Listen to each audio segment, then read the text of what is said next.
We've reached the final month of the regular season. It's 6 games today between ranked opponents, starting with the top 15 matchup in the Big 12. It's Baylor and Oklahoma.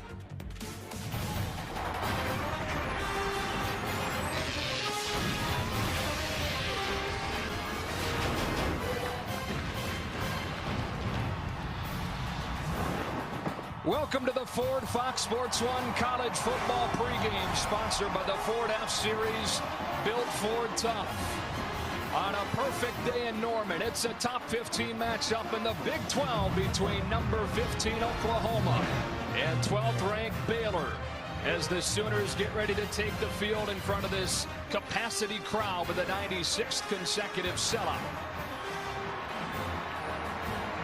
Built Ford tough. Welcome inside. Joe Davis, Joey Harrington, Chris Button joins us in a moment. So this is the second week that we've seen the playoff committee rankings, and it has fan bases all over the country stirred up, as you might expect. And we got a long way to go, but we sure will know a lot more after today. That's right, Joe. Today, between ranked opponents, and while no one's going to play themselves into the college football playoff, there are going to be 6 teams today that play themselves out. And if these 2 teams want to remain in the discussion, I believe it's going to happen on the ground. When you think of Baylor, you think of a high-powered offense, but Baylor's defense, led by defensive lineman Sean Oakman, ranked 8th in the country against the run, giving up less than 100 yards a game. They're going against Oklahoma's rush offense, led by freshman phenom Samaje Perine. This guy is fantastic. 510 total yards for Oklahoma against Iowa State last week on the ground. This game is going to be one in the trenches. All right, it's Oklahoma and it's Baylor, a top 15 matchup with Big 12 title and playoff implications from Norman on a perfect day on the other side of this break.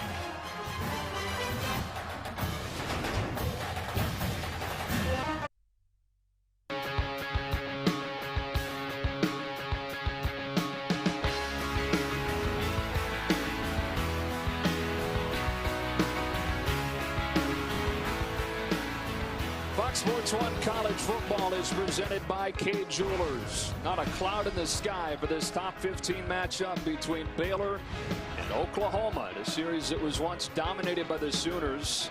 Oklahoma won the first 20 meetings in this series. It dates back to 1901, but Baylor has won 2 of the last 3, though has never won here in Norman. Oklahoma fans on the edges of their seats wondering about a couple of key injuries. And with answers, we check in with Chris Button. Yeah, Joe, the Sooners were hoping to get 2 key pieces of their offense on the field today, but the Oklahoma coaching staff decided just within the last 15 minutes that leading wide receiver Sterling Shepard will not play today because of a groin injury. We watched him during warm-ups. He seemed like he was in good spirits early on, but about halfway through, you could tell he tweaked it and was in obvious pain and was just not the same during warm-up, so he will not play today. However, Keith Ford, the running back who's missed the last 5 games, they are going to try to get him on the field today.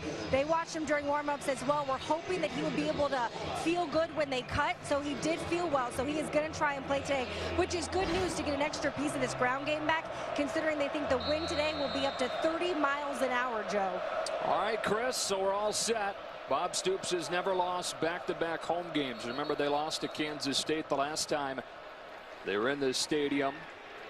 2 losses for Oklahoma to teams now in the top 10 by a combined 5 points. And his team trying to keep its Big 12 title hopes alive.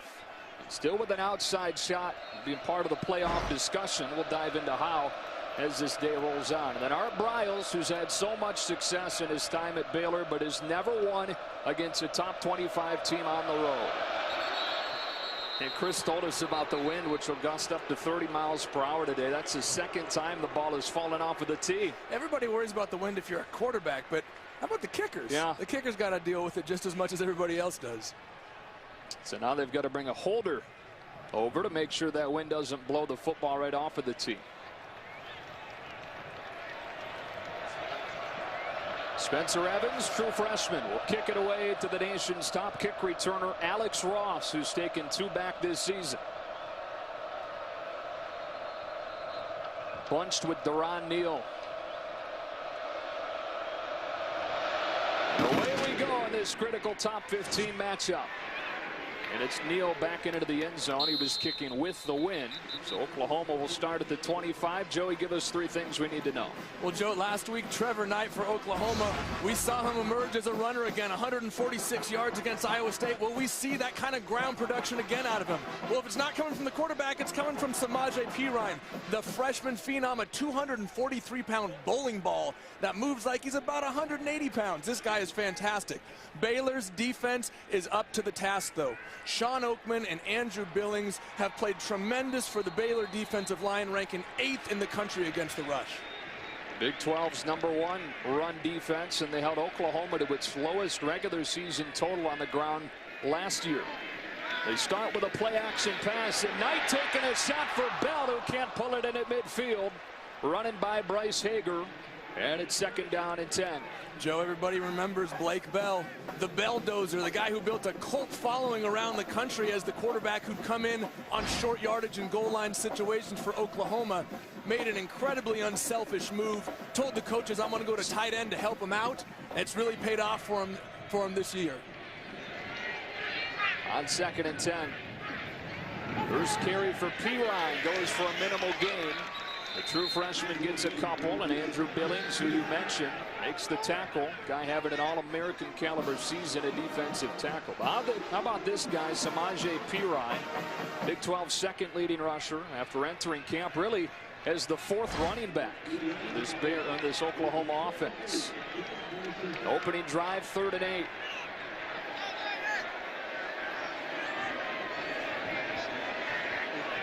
There's show pressure. And back off against a 4-man rush. Knight running out of time, and now running away and getting a few, but it's 4th down. Got 3 on the scramble and was stopped by K.J. Smith. So a 3 and out for Oklahoma to begin. And that, Joe, in and of itself is huge. Coach Phil Bennett, the defensive coordinator for Baylor, told us we have to get 3 and outs to start the game. That is our only objective, because our offense is so good. We know if we can get them the ball quickly, we can jump out to a 7-0, 14-0 lead, and then the opponent has to play from behind, which is so tough. Jed Barnett with a short punt into the wind that'll bounce just across midfield and go out at the Baylor 44-yard line. So the nation's top offense takes the field. Give us 3 things we need to know. Well, Joe, everybody's talking about a completion percentage for Bryce Petty. Don't let that fool you. This guy is still throwing touchdowns, actually at a better rate than he was last year. He may be throwing to, you think, Antoine Goodley, Katie Cannon? No. He's throwing to a guy, Corey Coleman. The last 5 games has 7 touchdown catches. On the other side for Oklahoma, Zach Sanchez, this defensive back, has 5 interceptions, leads the Big 12. He's going to be a big key to stopping Baylor's offense. Part of the #2 scoring defense in the conference, facing its biggest test yet. On 1st down, Petty's throw is too tall for Coleman. Guy that you just mentioned had 3 catches last week for a career-high 167 in the blowout win against Kansas.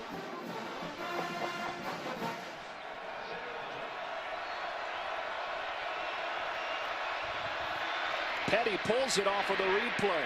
Runs over a defender to midfield for 6. 3rd down and 4. You mentioned Petty's completion percentage down. First 4 games is at 65%. Last 4 games, as teams have started to bring more pressure, completion percentage under 50%. You know what, Joe? The production is still there. He's still throwing touchdowns. They're still scoring points, and that's really all that matters to Art Briles. Play action on 3rd down. His read was taken away, and he floats it out of bounds, 4th down. Tried to get the backers to bite and then throw the slant, but Oklahoma was ready. And Jordan Phillips forced the errant throw. Well, Joe, great coverage by Zach Sanchez in the Oklahoma secondary, forcing Bryce to hold on to the ball longer than he wanted to. But I like the decision at the end. Instead of forcing the ball into coverage down the field, he threw it out of bounds. Now, there may be a grounding call that comes out of this, but I think it was a smart play as opposed to giving up a possible turnover. Yeah, right as you said, there may be grounding. The flag came out about 15 seconds after the play. In the area. Launch him down. 4th down. Greg Burks, head referee of this Big 12 crew, confirms it. So it is a loss of down, still 4th down. Moves the ball back inside the 40. This is Spencer Roth, 4-year starter at punter. And Zach Sanchez will return punts with Sterling Shepard on the shelf today. Line drive kick, getting a boost from the wing. Sanchez from the 11 is hemmed in. Great coverage from the Baylor special teams. And these two high-powered offenses, both with 3 and outs to begin. Trevor Knight and this Oklahoma offense back to the field in a scoreless game after this. Baylor and Oklahoma first met back in 1901, not again until 1973. Oklahoma won the first 20 meetings before Baylor got its first win in the series with a last-second throw from Robert Griffin to Terrence Williams. Last game here in Norman was won by Oklahoma, as all 11 of them have been. The Bears rolling Oklahoma on a Thursday night last year, 41-12. Here we are with the 24th meeting between these two teams, and once again it's a big one. Number 12 Baylor and number 15 Oklahoma. After a 3 and out, Oklahoma's offense on the field for the second time. And Keith Ford in the game at running back, taking the fake with a boot from Knight. Turns the shoulders and throws the comeback wide of Deron Neal, second down. And again, Sterling Shepard not playing today with a groin injury. The conference's top receiver, 3rd in the country. You lose really their only big-time threat on the outside. Yeah, Joe, this is huge for Oklahoma. I mean, after Sterling Shepard, you don't have a whole lot of production. You've got a lot of youth. A guy like Micaiah Quick, KJ Young. Coach Josh Heupel said those guys need to start playing well, and they need to start playing well quickly. Straight drop back, and they throw the screen. Micaiah Quick, the true freshman, into space for a first down. Coming off his best game, 8 catches for 56 yards with Shepard out against Iowa State last week. Well, I'll say that's playing well right there. Catching the screen, coming into the middle of the field. He did a nice job of staying behind his blockers and setting up the running path. Bubble screen thrown behind him. That's a live ball. And a good job by Quick to fall on top of it. They lose 4 or 5 on first down. True freshman out of Fresno, California. One of the top recruits in California last year. A ton of potential. A guy they're by necessity now having to work in with Shepard out of the lineup. He's going to find his way into the lineup one way or another. And had in a limited role before last week, but really taking advantage of Shepard being out. Second down, 16. High snap pulled down. And Trevor Knight off of the pull read. Able to get across the 30. And Orion Stewart, Baylor's second leading tackler, has him after 7, 3rd and 9. Joe, Trevor Knight did a really nice job of reading the unblocked defender right there. Number 11, Taylor Young, coming off the edge for Baylor. Trevor Knight sees it, fakes the ball to his running back, sees Taylor Young crash down, keeps it around the edge for a nice gain. All kinds of time. It's almost intercepted. Colin Brent's had a shot at it, but couldn't pull it in, and it's 4th down. Boy, all day for Knight to throw. Well, great protection by that big offensive line for Oklahoma, but Trevor Knight needs to see Colin Brent sitting right there in his throwing lane. Sometimes it's tough to see over those big guys. Tyrus Thomas 6'5", Darrell Williams 6'6" in front of him. You got to find your lane and deliver the ball. You have to see what the defenders are. Second punt for Jed Barnett. He hit it only 28 yards his first time. This one a perfect spiral back to the 20. And a fair catch taken by Levi Norwood and a punt of 49 yards. Bryce Petty, reigning Big 12 Offensive Player of the Year, back to the field with the nation's top offense in a scoreless game after this. 7 national titles, 5 Heisman winners. Pretty cool trophy room here in Norman. Few of those Heisman Trophy winners back in town today. This top 15 matchup between Oklahoma and Baylor. Joe Davis, Joey Harrington, Chris Butt. Memorial Stadium, Owen Field. Picture perfect day for football. The Baylor's offense, with a 3 and out its first time, comes back out with a drive starting at the 20.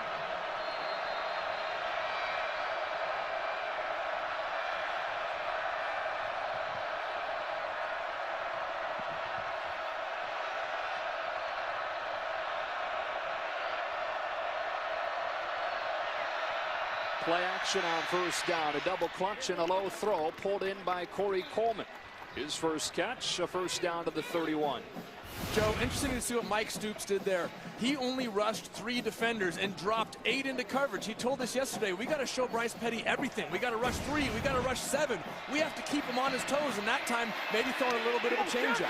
Here's Shaq Linwood, the Big 12's leading rusher, going for 7 on first down. Ahmad Thomas with a tackle, and a guy that ran for 182 in the matchup last year. Well, Joe, and watch for Baylor's tempo here. They like to get up to the line of scrimmage and go after big chunk plays like that. Leading the country, running 89 plays a game. Coleman juggles, incomplete. 3rd down. And Joe, that's the 2nd time we've seen Bryce Petty a little bit high out to his left to Corey Coleman. And neither time he was able to bring it in. Now Bryce has to bring that ball down, but Corey Coleman, who has been a fantastic receiver for Baylor over the last couple of weeks, needs to make that catch. On 3rd and short, it's Linwood straight ahead into the teeth of the defense with enough for a 1st down. Jock Linwood, sophomore from Linden, Texas. Part of the top rushing offense in the Big 12 for the 3rd consecutive year. You think Baylor, you think high-flying spread offense, but they spread you out to run it. Play action on 1st down again, and a long throw to Antoine Goodley, who was limited to 7 yards on 2 catches last week, but you talk to the staff and they think he's ready to break out again. Well, yeah, Antoine Goodley, you got to feel for this young man. A senior gets hurt during his first series of the season, and a consensus All-American last year. One of the best wide receivers in the country, has really struggled to regain his form this year. Play action again, wide open again. Goodley with a 1st down inside the 30. Did I say Parker with a tackle? Well, did I say struggle to regain form? I meant finds the seams perfectly and sits down right for Bryce Petty. That's the experience that he brings. He knows where to sit versus a zone. He knows how to separate versus man coverage. Just a smart wide receiver. And a false start coming. Baylor, the nation's most penalized team. Number 69, offense, 5-yard penalty, 1st down. And the loss for the Bears at West Virginia. They set a Big 12 record, 18 penalties for 215 yards. They're better last week in that penalty category in the win against Kansas. 2nd straight season they've led the country in penalty yards. 1st down and 15. And a fumbled snap. Linwood tries to fall on it. Strikers there as well. And Linwood did get back on the ball. 2nd down. Joe, sometimes when you run these option plays, you take your eyes off the ball just for a moment because you're looking for an unblocked defender. That time, Bryce Petty, a high snap, takes his eyes off the ball for just a second. Good thing Shaq Linwood was there to fall on it. 2nd and 17. Petty well protected to the sideline, and it's Goodley again. Make that Katie Cannon. Katie Cannon, the true freshman, with his 1st reception. And it'll be 3rd down and 4. And how about Bryce Petty sitting in the pocket? He started all the way on the left, worked his way across the entire field to find Cannon on the right sideline. Nice patience in the pocket. Linwood dancing his way for close to a 1st down. Dominique Alexander, leading tackler for Oklahoma, has his 1st stop, and it's 4th down and 1. Well, Joe, don't be surprised to see Baylor get up and go here. They like to do this on 4th and short. Evan Phillips slow getting out of the field, but the officials make sure Oklahoma has time to sub. Jordan Phillips is in. Out comes Ndulaway. And now a timeout taken by Baylor. They go for it as many times as anybody in the country. This will be the 27th 4th down attempt for the Bears if they do in fact go.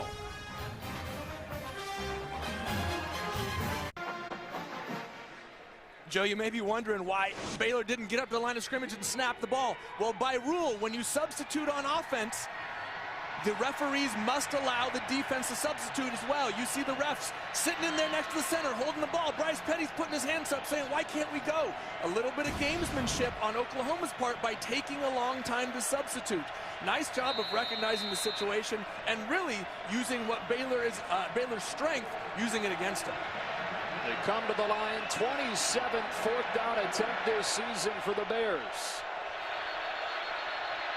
And a flag comes in from the back judge.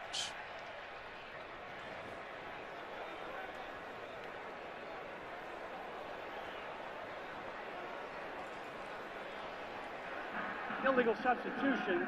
Oklahoma, 12 men on the field. Wow. Staff was imminent. 5-yard penalty, first down. Out of a timeout.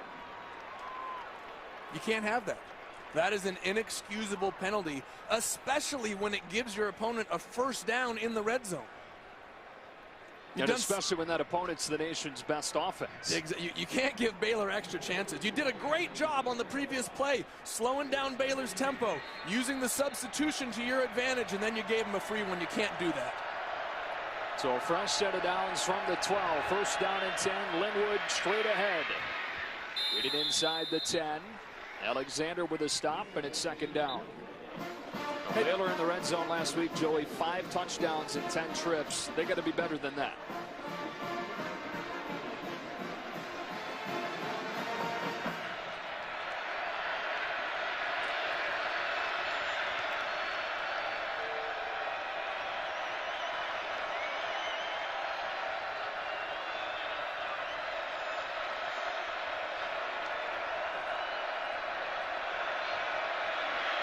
Wide snap pulled in. On the slant, it's broken up. Wanted Jay Lee, third down.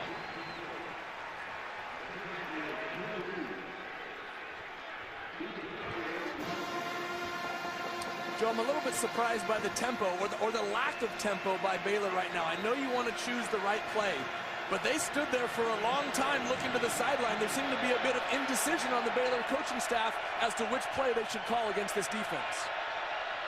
Pressure coming. Petty in trouble and sacked.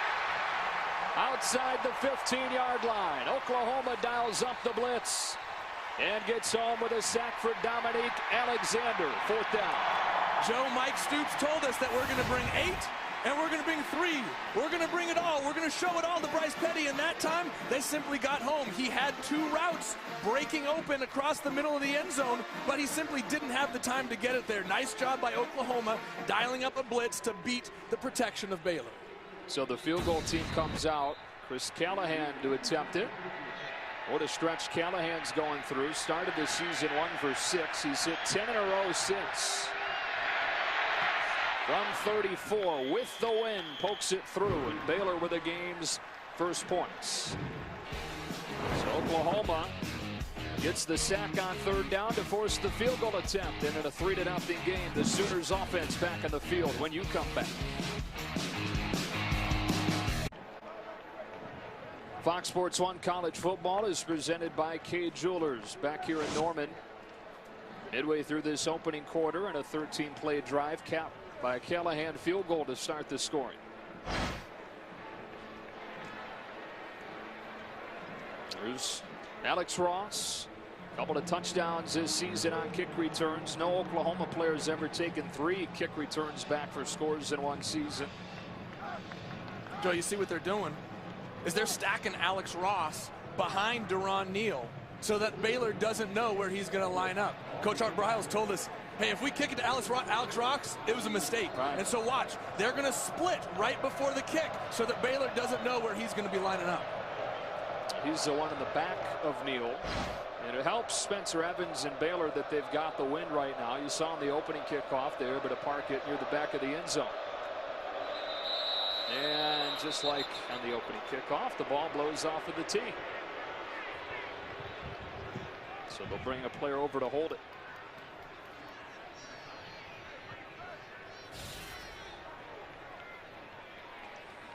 Baylor trying to boost that playoff resume. They're 9th out of the 1-loss teams coming into this weekend. Oklahoma with the 2 top 10 losses by a combined 5 points. Try to keep those Big 12 title hopes alive. You see the return split at the last moment. And it will be Ross with a chance to bring it back. Alex Ross with some room across the 35 on a return of 33. Let's check it with Alan Massengale for a Lowe's Never Stop Improving game break. Number 20, Georgia at Kentucky. Bulldogs coming off that bad loss to Florida last week. Georgia's Hudson Mason 15-yard touchdown pass to Chris Conley. Georgia now leading 21-0. Back to Joe and Joey in Norman. All right, Alan, 3-0 game here. The Bears getting a field goal on their last drive. Oklahoma's offense which had one of the best yardage totals in program history last week, struggling to get going through 2 drives. The starting field position here from the 36.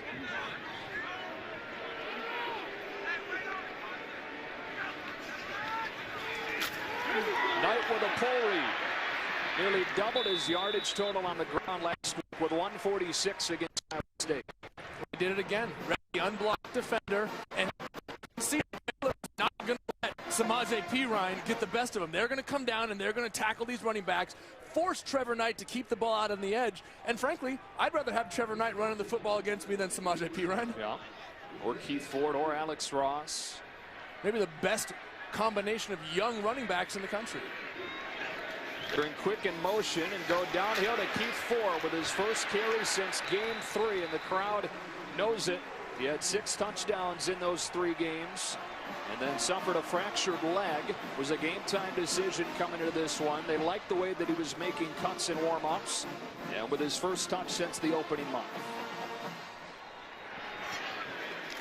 They get to him on first down. Knight to the outside. Deron Neal, second leading receiver, having a career year for the Sooners. Into Baylor territory for the first time. Well, just a nice little hitch route on the outside by Deron Neal. Quick play action by Trevor Knight in the backfield to hold the linebackers and allow him the space to throw the ball outside.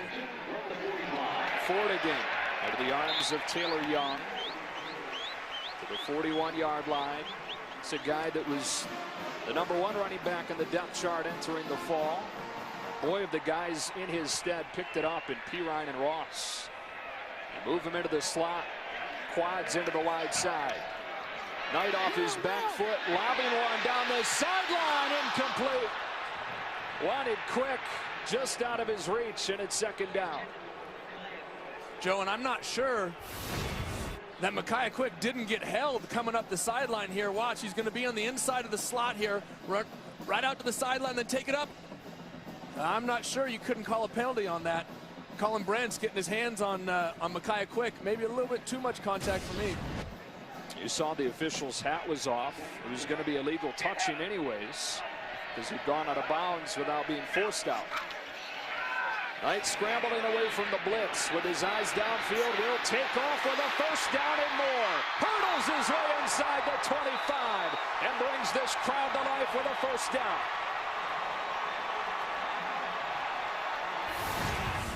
Joe, a tremendous recognition of coverage by Trevor Knight. They were playing man coverage in the secondary, which meant all the DB's backs were turned to Trevor Knight. They couldn't see him running. So as soon as he broke contained by the defensive ends, he had nothing but green grass. Great read by Trevor Knight.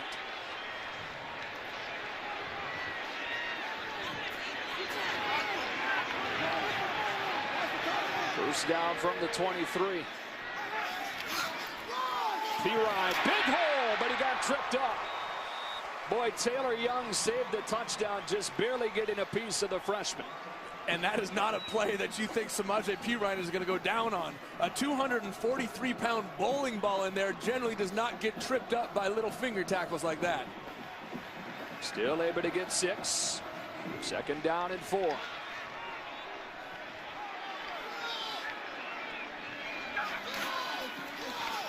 Perine again makes a cut in the hole with a first down. Up to the 10, first down and goal for Oklahoma. And Joe, Samaje Perine may be 243 pounds, but this guy moves laterally like he's a 190-pound back. Watch him, he's gonna come up, run right into the teeth of the defense, slide to the side, and get upfield for a big game. You don't see big running backs like that who can move their feet laterally. They're showing edge pressure on first down and goal. Get the call from the sideline. Knight to throw on the slant. Deron Neal has it broken up by Ryan Reed. And it'll be second down. Oklahoma in the red zone. Best in the Big 12 as far as touchdown percentage. Getting touchdowns in about 3/4 of their trips into the red zone. And an injured player for the Bears, it's Javonte McGee. He plays both defensive tackle and defensive end. They've already lost Jamal Palmer at defensive end this year. Well, Joe, that's going to be huge if Javonte McGee can't come into the ball game. or come back into the ball game. Coach Phil Bennett, defensive coordinator for Baylor, told us we already lost Jamal Palmer, and because of that, we lost our rotation. When you play in such a high-tempo offense, your defense is on the field for a long period of time. They're up in there upwards of 80, 90, even 100 plays. You need to have fresh D linemen, and if Javonte McGee can't come back, that rotation is going to be hampered. 2nd and goal. Knight keeps it. Hager pushes him out after a short gain. 3rd down. Well, Joe, you saw the adjustment right there by Baylor. They're going to crash that defensive end or outside linebacker right. He's going to take the running back. Hager's now going to come around and take Trevor Knight. You saw Trevor Knight break a couple big runs earlier in the game. Now Baylor is adjusted and is accounting for Trevor as a runner. Nice job of adjusting what they're doing by Coach Phil Bennett. On 3rd down and goal, they bring Ford in and motion him out. Knight looks his way. Throw in the corner. Has Cook. Touchdown, Oklahoma. It's Micaiah Cook for 8 yards.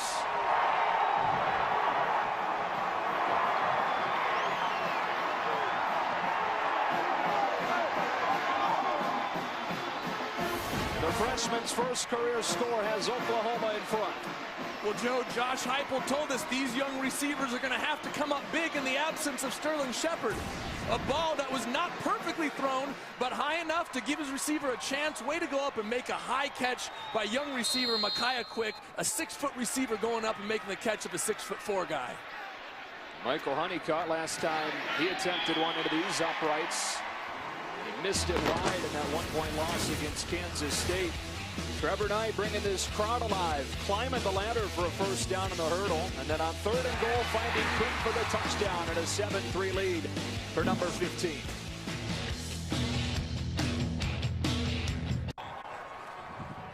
Oklahoma in front for the first time on the Knight touchdown throw to Quick.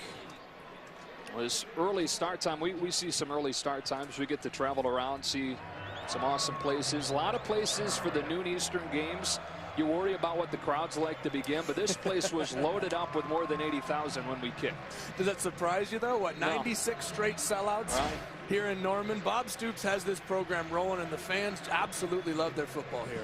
Yeah, that 96 consecutive games with a sellout corresponds with the beginning of the Stoops era back in 1999. They're 89-6 in the stadium.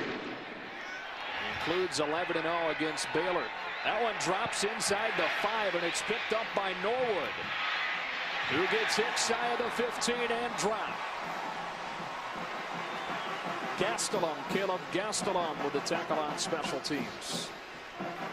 What a huge day in college football this is, with 6 games between ranked opponents. This one starts it off. Notre Dame and Arizona State coming up at 3:30. Huge one on Fox tonight between Kansas State and TCU. Of course, a big one in the SEC, Alabama, LSU, and a big one in the Big Ten as well, with Ohio State and Michigan State. Wrap it up with the top 25 matchup in the Pac-12, Oregon and Utah. And we started all off with number 12 Baylor and number 15 Oklahoma midway through this first quarter.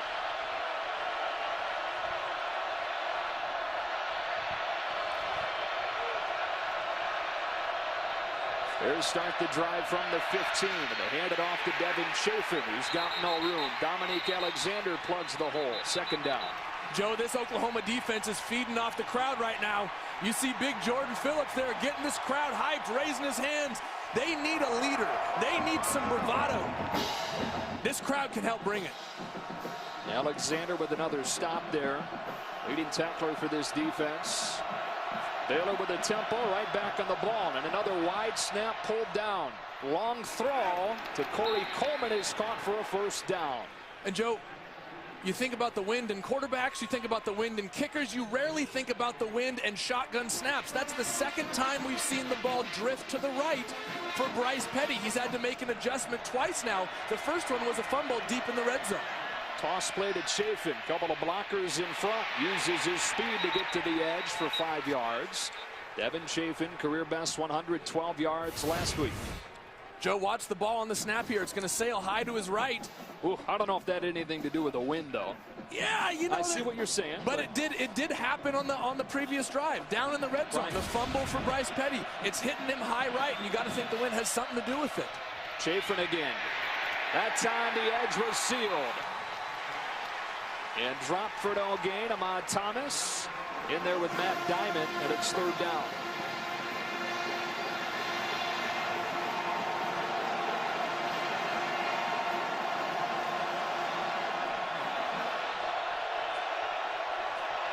Third down defense has been an issue for Oklahoma. Can they get a stop on 3rd and 6?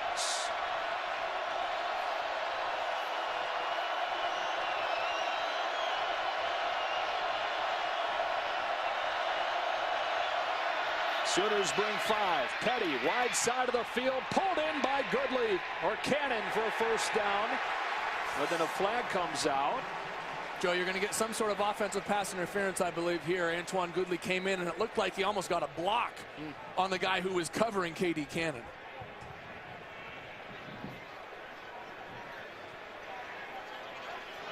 Greg Burks talking it over as things get a little bit chippy.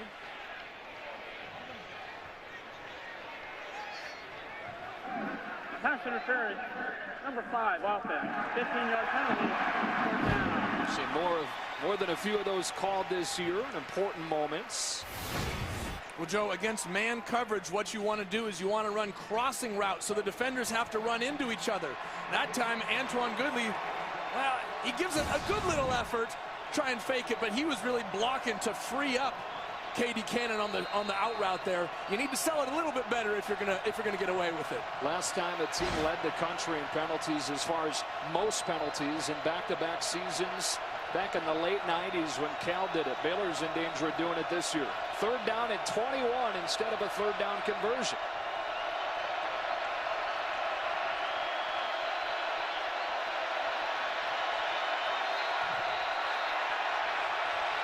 And a timeout taken by the Bears. Timeout. Baylor. 2nd half. 30 seconds timeout. Already the 2nd one used by Art Briles. Back to Norman in 30 seconds. Art Briles forced to use his 2nd timeout already. This crowd making noise in front of a 3rd down and 21. All the success that he's had in his time at Baylor. But he's never won a top 25 road game. And in fact, Baylor has not won a top 25 true road game since 1991. And Joe, frankly, I think that's part of the holdup of people putting Baylor higher in the rankings. They're relying too much on history, what's happened in the past. But this Baylor program is moving forward. And frankly, right now, they are one of the best teams in the country. On 3rd down, Oklahoma drops 8 into coverage. Petty running out of time. Standing the play with his eyes downfield. Dangerous throws, incomplete. Jarred out of the hands of Fuller, and it's 4th down. Joe, it looked like a dangerous ball, but Clay Fuller had all sorts of room there in the middle of the field. Missed a lot of time to start the season, but he needs to make that catch, and it would have been a huge 3rd down conversion for Baylor and really taking this crowd out of the ballgame. And instead, Oklahoma's in position to get really good field position here. And using the wind, the first punt from Spencer Roth went 51 yards. This one's off the side of his foot. Sanchez has nobody in front of him, but will let it bounce and roll up to the 46-yard line. Oklahoma scored a touchdown on its last drive. And now the Sooners to take the ball with great field position. Now tonight, the UFC returns to Fox Sports 1 with an epic night of fights from Brazil, including a light heavyweight showdown between 9th-ranked Shogun Rua, 10th-ranked Ovin St. Preux. UFC Fight Night tonight, 10:30 Eastern. On Fox Sports 1, streaming live on Fox Sports Go. Another matchup between ranked opponents on a day full of it. 7-3 Oklahoma in front. This offense back out there. 4th highest yardage total in program history last week against Iowa State. But that's Iowa State. This is Baylor, one of the conference's best defenses. This drive begins with Ford straight up the gut. Inside the 30 with a 1st down on a run of 20. Joe, what having Keith Ford back in the lineup allows you to do is just get a roll of backs. Keith Ford, Samaje Perine, Alex Rocks. You keep them all fresh and you keep Baylor on their heels. And it's Ford again, cut down by Taylor Young. Solid gain on first down for the sophomore from Texas, who's been out for several games with a leg injury. Had 6 touchdowns in the first 3 games before he was hurt. That's okay. Not bad, right? They didn't have to rush him back because Pirine and Ross have been so good.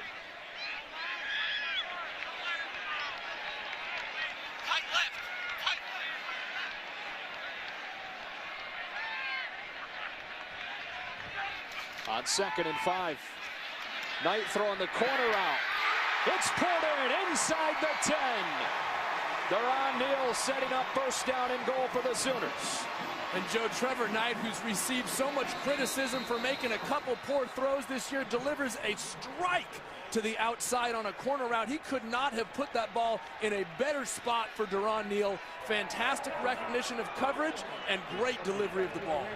That's Terrell Burt. The unsung hero of this defense, only returning starter in the secondary of the Bears defense. Slow to get up.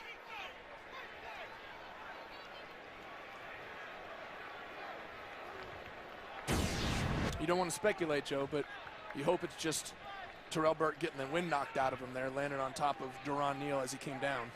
Phil Bennett couldn't speak any more highly of this guy who had off-season shoulder surgery, keep in mind. He played all of last season with a shoulder injury. And Joe, he called him the unspoken hero of this defense. Guy who makes all the secondary calls. You know, Baylor's secondary really gets no love. The offense gets all the publicity. The run defense right now is what's kind of creeping up on people, but it's the secondary play that absolutely gets ignored.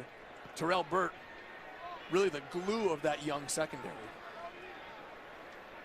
He comes off with the ball inside the 10. Oklahoma trying to make it touchdowns on back-to-back drives.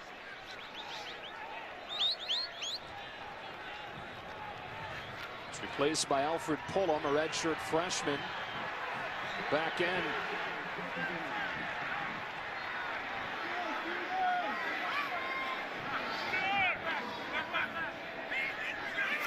On first down.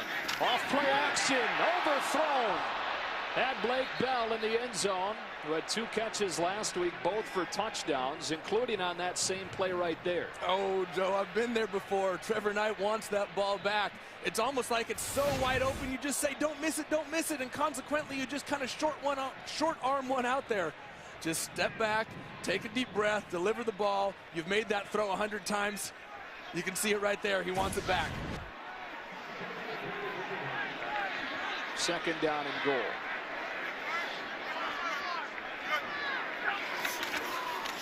It's Ford. Now it's pulled, and it's Knight. Stopped by Hager. 3rd down. Joe, don't be surprised if you see Coach Phil Bennett dial up a big blitz here on 3rd down. He likes to bring pressure in the red zone against TCU and Trevon Boykin, another running quarterback here in the Big 12. Every single time they got into the red zone, he was bringing the house. Don't be surprised to see that against Trevor Knight right now. Burt back in the game, and there they are, Joey, showing blitz.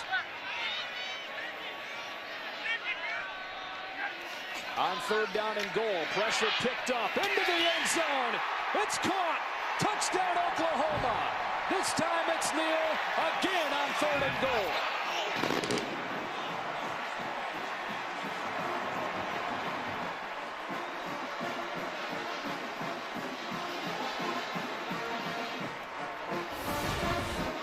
Joe, watch Keith Ford come across and make the key block here to give Trevor Knight the time to throw this football. Everybody sees what the result is, a touchdown pass, but you don't ever recognize the little details that help it happen. Keith Ford made that play happen. And so is Sterling Shepard not playing with a groin injury. Touchdowns from Micaiah Quick and Deron Neal. It's one of the questions we had off of the top. Who would step up in Shepard's place? He's the only receiver that entered the season for Oklahoma with a touchdown in his career. He counts for just under half of the receiving yards on the season. Honeycutt's extra point is good. Couple of touchdowns on 3rd and goal from Knight. And the Sooners in front of the Bears 14-3. Back in 30 seconds.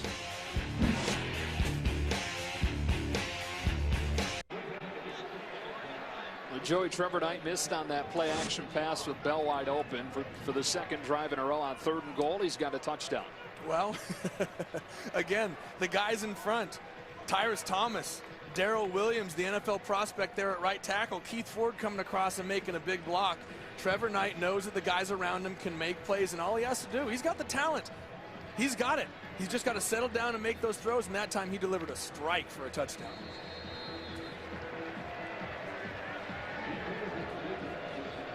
Evan Chafin back to return this one, which will be kicked into the wind by Nick Hodgson.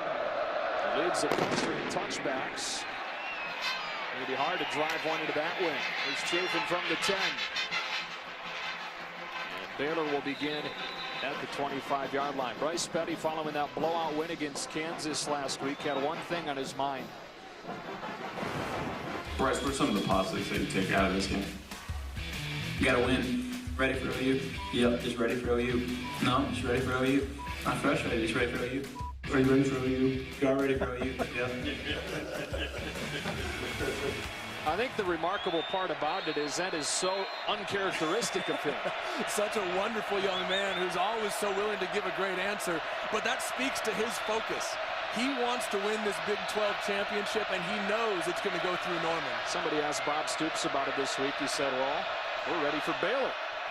Off play action and a miscommunication. We've seen this much more often over the last few weeks as teams have started to pressure Baylor more. Well, Joe, I think there's a lot of things that go into it. One, teams are bringing pressure, so you have to think on your feet. But two, they have had a lot of receivers that were injured to start the season. Guys who really missed the first 3 games, Antoine Goodley, Clay Fuller. These guys have been, Corey Coleman, they've been out of the lineup, and you need that time to work on that. Shock Linwood gets a couple. And it'll be 3rd down and long for this Bears offense. Struggling to get it kicked into gear. They're going to let that first quarter clock wind down and think about this 3rd down call, which will begin quarter number 2. Oklahoma, 2 losses this season against top 10 teams, looking to keep their Big 12 title hopes alive. Baylor needs a resume-boosting win with their sights set on the playoffs still with only 1 loss. 14-3 Sooners after a quarter. Back to Norman after this.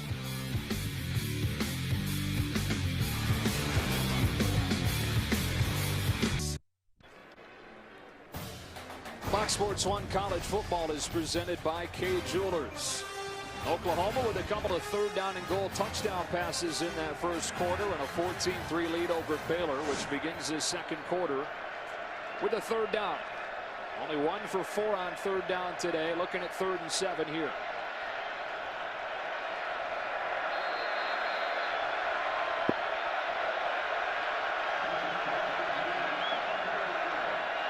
Petty throwing the hitch for Coleman. He's got a 1st down across the 35, working against Julian Wilson to convert on 3rd. Well, Joe, we talked about Keith Ford picking up the blitz for Oklahoma. That time, Shock Linwood coming across the formation and picking up the edge pressure for Baylor, allowing Bryce Petty the time to throw it outside. Here comes Linwood, running hard across the 40.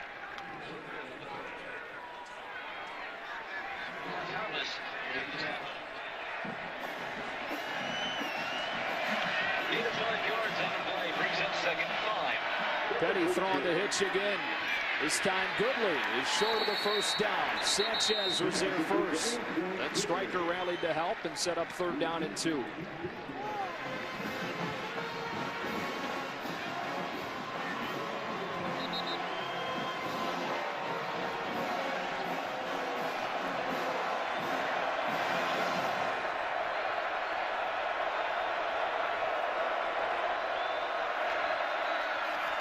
Linwood makes a cut in the hole. He's close, but it looks like he's spotted just short.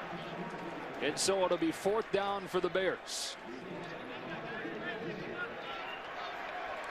I feel like a broken record saying it, Joe, but don't be surprised if Baylor goes for it on 4th down. This is not a situation where most coaches have the guts to do it, but Art Briles is one of those guys who will pull the trigger and say, you know what, I trust my offensive line, I trust my quarterback to make the right decision, and I think we can pick up a half a yard.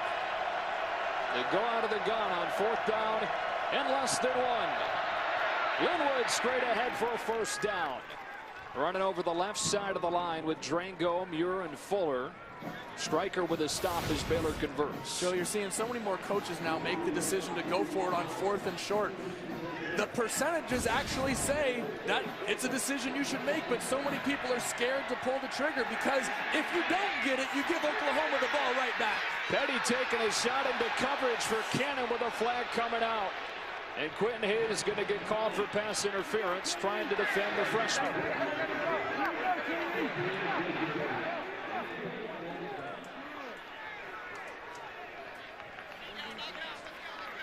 As many good receivers as this Baylor team has, it's a true freshman in Cannon that leads them in receiving. He's trying to run by a senior, and Hayes there. There is no foul for wow. pass interference. So they pick it up, and it's 2nd and 10. Well, Joe, Coach Mike Stoops told us we need to get more production from our safeties in the pass game. And you know what? This is not a matchup that you want if you're an Oklahoma coach. Quentin Hayes, yes, he's a senior, but Katie Cannon is one of the fastest receivers in all of college football. Hey, I like the pickup. I like the no call. Good job by Quentin Hayes on a very tough receiver. Coleman's left wide open, and with speed for a first down inside the 35. Wilson was playing corner and bailed, and Petty hit him in a hurry. Those are the type of miscommunications you can't afford to have. You cannot make those mistakes against Baylor because they will hurt you. They will take that play and take it to the house and put 7 on the board in a blink. Petty throwing for the end zone. It's Coleman for the Baylor touchdown. And there's the blink. From 33 yards, beating Quentin Hayes. The Bears back within a score. Joe, Baylor is better than anybody in the country of taking advantage of momentum and taking shots down the field. You can't let them get in a rhythm because they'll go deep on anybody. They'll go deep on anybody at any time, and if you allow them to chunk away and get your defense thinking that they got to play tight to the line of scrimmage, they're going to run right by you just like they did. Nice throw, nice catch by Corey Coleman. Petty's 2nd in the country in yards off play action. Collected a few more there. Callahan on for the extra point.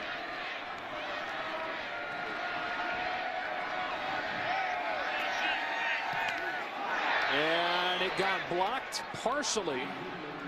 Somehow ducked its way through. Corey Coleman with another touchdown reception. Now a touchdown in 6 consecutive games since coming back from injury. Bryce Petty starting to settle in a 4-point game. Introducing new Wrangler Advanced Comfort Jeans. The most comfortable jeans you'll ever wear. Guaranteed. How do we do it? We make Wrangler Advanced Comfort with 4-way flex technology that bends the way that you do, moves the way you move. And the reinforced fibers are 20% stronger than traditional denim. New Wrangler Advanced Comfort Jeans. Guaranteed to wear longer and feel better than any jeans you've ever worn. Wrangler. Real, comfortable jeans. Back at the University of Oklahoma, founded back in 1890, 1 year after Norman was established as a town. A beautiful day for football. Really perfect football weather. If you can get rid of the wind a little bit, with the temperature in the high 50s. You would want to get rid of the wind. Mr. Strong-Arm Joey Harrington over here. It's the fall. It's football weather. This is perfect. Get a little breeze. The breeze hasn't necessarily slowed the passing games. 3 touchdowns in this game, all coming through the air. Now watch out here as Evans has to kick into the wind with Ross waiting back. They chip it away from him, so it'll be Deron Neal instead of fair catch taken by one of the up men at the 25. It's Checker with Allen for a game break. Number 24, Georgia Tech at NC State. NC State quarterback Jacoby Brissett scrambles up the middle, flips into the end zone for a 15-yard touchdown. Extra point no good. Wolfpack now lead 13-7. Back to Joe and Joey and Norman. Don't think he got quite as high up in the air as Knight did on his hurdle a couple of possessions ago. I don't think anybody can. My goodness. We didn't give that enough credit. That was a high jump worthy hurdle right there. Maybe Edwin Moses. Oklahoma touchdowns on back-to-back drives, beginning this one from its own 25. It's Pirine. Tripped up. Let's check in with Chris Button. Joe, Baylor athletic training staff still working on defensive end Javonte McGee. He's dealing with a stinger. However, their team doctor told me that he will be okay and he will be back for the rest of this game. That's good news for Baylor, Chris. Thanks. We talked about the lack of depth up front with Jamal Palmer already going out with a knee injury a few weeks ago. That's hurt their rotation. As they play so many up-tempo teams, the depth up front so important on defense. All 11 men within 5 yards of the line of scrimmage for 2nd down and 8. Knight throwing a speed out. Quick juggles and catches and makes Burt miss for a 1st down.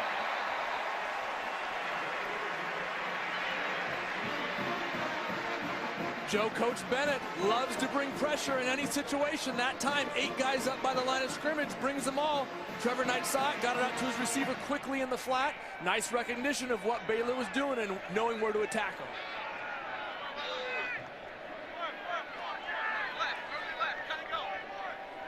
So Oklahoma, after 3 and outs on its first 2 possessions, moving the football well over the last few drives.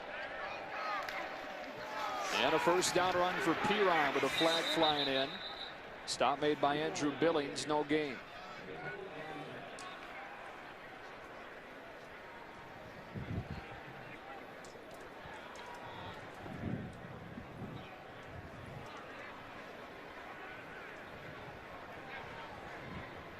Illegal formation, offense, 4 in the backfield, 5-yard penalty, 1st down. So that'll move them back 5. 1st down, 15 now for the Sooners. Julian Wilson walking off. Starting corner for Oklahoma, walking off with his hand being braced by one of the athletic trainers. Dealing with one of the nation's top offenses in Baylor. Can run great receiver after great receiver at you. On a quarterback draw, it's gobbled up, and Knight dropped in the backfield by Blackshear, part of this talented defensive line for the Bears.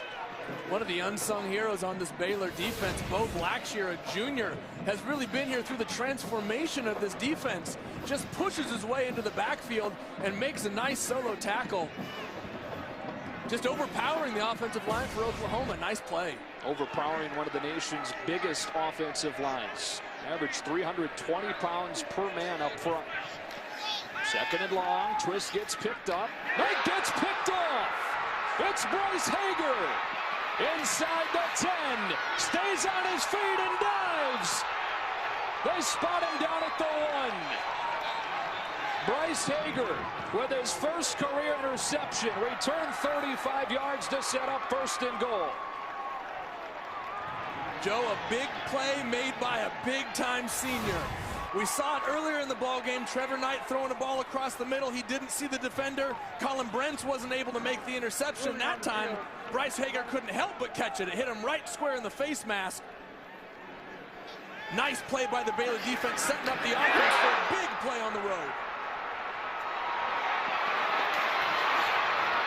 They are going to review this to see if he did indeed get in. The official was not in line with the pylon to see, so really the best he could do was guess from where he was. So they will take a look.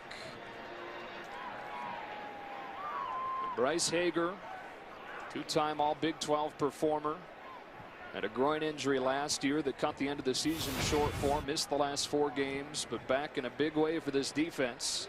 And Joe, I'm not sure that Bryce doesn't. Well, he lays on the top. That's what I was going to say, laying on top of the Oklahoma player there. Stretches out with his right arm. Does his left elbow hit? There. But again, the call on the field is that he's down inside the 1. You need indisputable video evidence to overturn it. Let's check in with Mike Pereira. Mike, what do you see on this one? Well, I'll tell you, I think the ruling on the field has to stand. Joey pointed out perfectly, the elbow hits the ground, and it's before the ball breaks the plane. And even though the ball did come loose, it was after the elbow came down. So I don't think there's anything they have here that they can overturn it. The ruling on the field stands. 1st down, Baylor. We appreciate it, Mike, and you're exactly right. Call does stand. Mike's always right. Yeah, rare that he gets one wrong.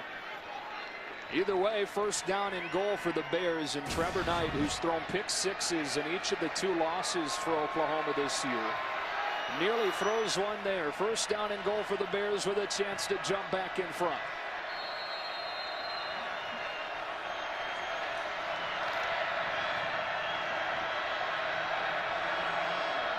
Extra lineman in the game, number 60, McGowan. Petty turns and gives to Chafin for the Baylor touchdown. Promptly taking advantage of the takeaway, and the Bears jump back in front. Joe, you mentioned it, number 60, Laquan McGowan. They used him last week as a fullback. And look, he's not your average fullback. They list him at 390 pounds, but this guy is a biscuit over 400. He clears the path going into the end zone for Devin Chafin. Great use of your personnel. Nice block by McGowan, helping his running back into the end zone. So Chafin has the Bears back in front with a couple of quick touchdowns. Callahan, prettier this time. Last time he barely snuck it over the crossbar. Bryce Hager comes up with the interception, sets him up with first and goal inside the 1, and one play later, it's Chafin plunging into the end zone for the Baylor lead.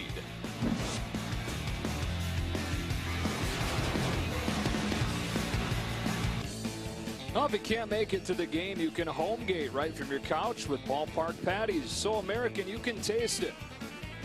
I hope they're going to cook that dish there on the bottom a little bit longer. It doesn't look done yet. Oh, for crying out loud. You would say that. Yeah. Medium rare, that's how you cook meat. Well, I was rarer than that. Bryce Hager's interception returned inside the 1, setting up Devin Chafin's 1-yard touchdown run. 6th time this season Baylor has scored on the first play of a possession. None easier than that one after the Knight pick. And again, Evans will kick it into the wind. They'll try to keep it away from Alex Ross, who's taken 2 back for touchdowns this season. They chip it away, and it falls inside the 30 and bounces into the hands of Neal. It's up to the 32-yard line. A look at our stat comparison brought to you by the Lincoln Wish List Sales Event. This Oklahoma offense, second best rushing offense in the conference. They ran for more than 500 yards last week against this Baylor defense now, which leads the conference in rush D. So far today, Oklahoma 76 yards on the ground on 16 attempts. Yeah, you'd never think that Baylor was the best rush defense in the Big 12. I mean, so much publicity goes to the offense, and Bryce Petty and Antoine Goodley and Shock Linwood. But guys like Sean Oakman, Andrew Billings, Bryce Hager have done a fantastic job for Baylor this season, shutting down opponents' rushing attacks. See how Knight bounces back after the pick. They swing it to Ford, who gets a block. And that Baylor defense rallies after a short gain. Trevor Knight, the Big 12 Player of the Week after his 6 touchdowns last week. Remember, he's a Sugar Bowl MVP, and that created this giant height machine around not just Knight, but this entire Baylor team. You wonder if it was a bit unfair, the amount of pressure that was put on him, largely because of what he did in that one game. On 2nd and 9. Off play action, well protected, taking a shot, and has Quick. Micaiah Quick inside the 15. Ball comes out after the play on a gain of 55 yards. Well, Joe, you mentioned how Trevor Knight would respond from the interception. I love what Josh Heupel said about playing quarterback. He said, it's not about being perfect. It's about responding from your mistakes. And that time, Trevor Knight threw an interception on the previous possession, comes back and delivers a strike for a big gain for Oklahoma. Nice job by the young quarterback managing the situation and stepping back in and throwing a perfect ball for Oklahoma. And Josh Heupel also told us while those expectations might have been a bit unfair, it's reality when you're the quarterback at Oklahoma. First down from the 13. It's Ford inside the 10 with a flag coming in. Flag comes in the area of holding.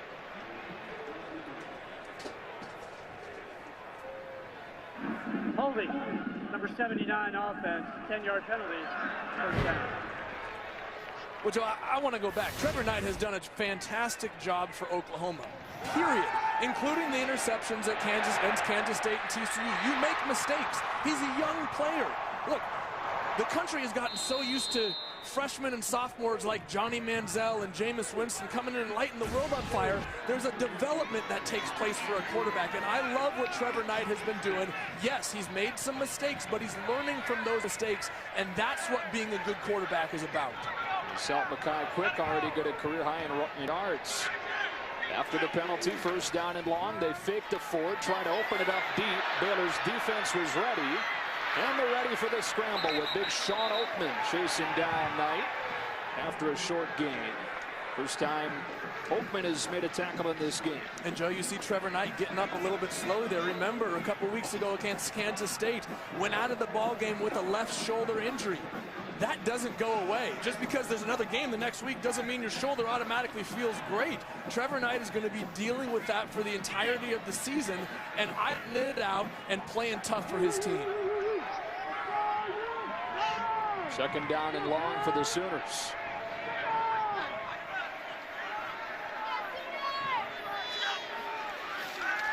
Knight throwing the fade, wants Neal, and threw it out of bounds. Third down. Now, I know you dealt with a shoulder injury to your non-throwing shoulder while you were playing. How much does that affect you as a quarterback? Obviously not your throwing shoulder, but how much does it affect you?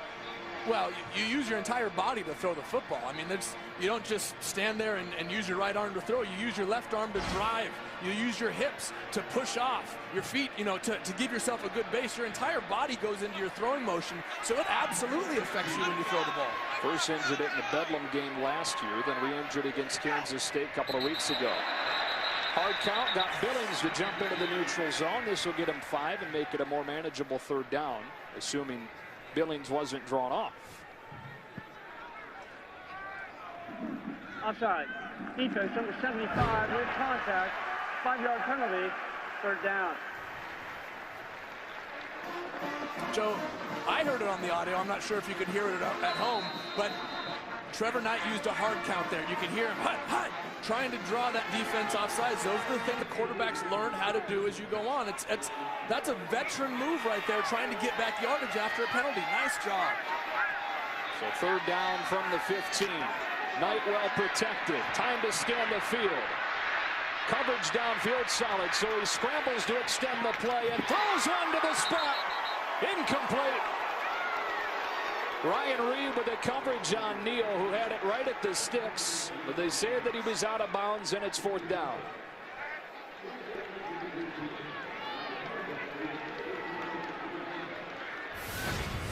Joe, nice job of Trevor Knight extending the play and keeping your eyes downfield, but also credit the Baylor secondary for the length of coverage. He sat back there for 5, 6, 7 seconds. Oh, and did he get a foot in? It looked like it, but did he lose the ball at the end? Looks like he may have lost the ball. Previous play is under further review. So we're going to get a few more looks at this. I think he got a foot down, but did he complete the process? Well, you had the key right there, Joe. Foot comes down. Let's look for it. 1 right there. It looks like he got that back foot down. But you got to complete the process, like you said. Maintain possession of the ball through contact with the ground.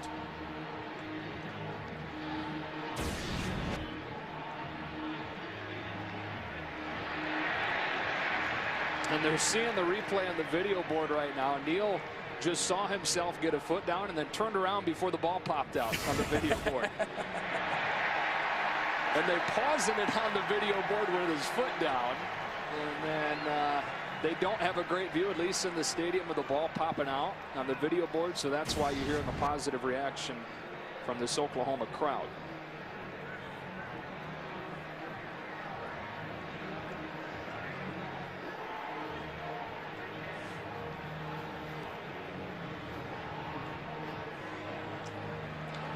Well, Mike, are we thinking along the right lines here as we're bringing Mike Pereira in L.A.?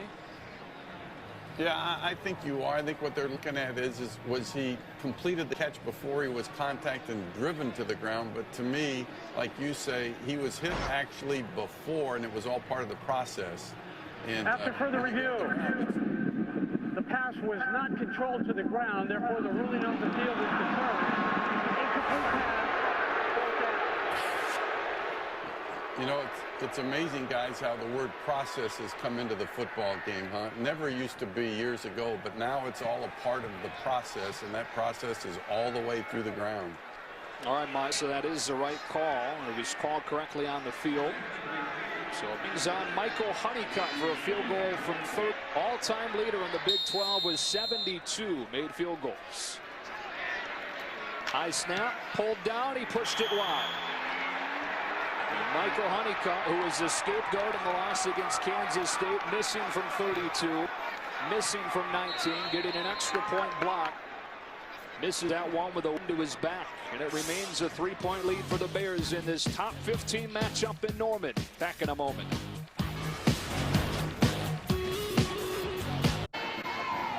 Fox Sports 1 College Football is presented by K Jewelers. 17-14.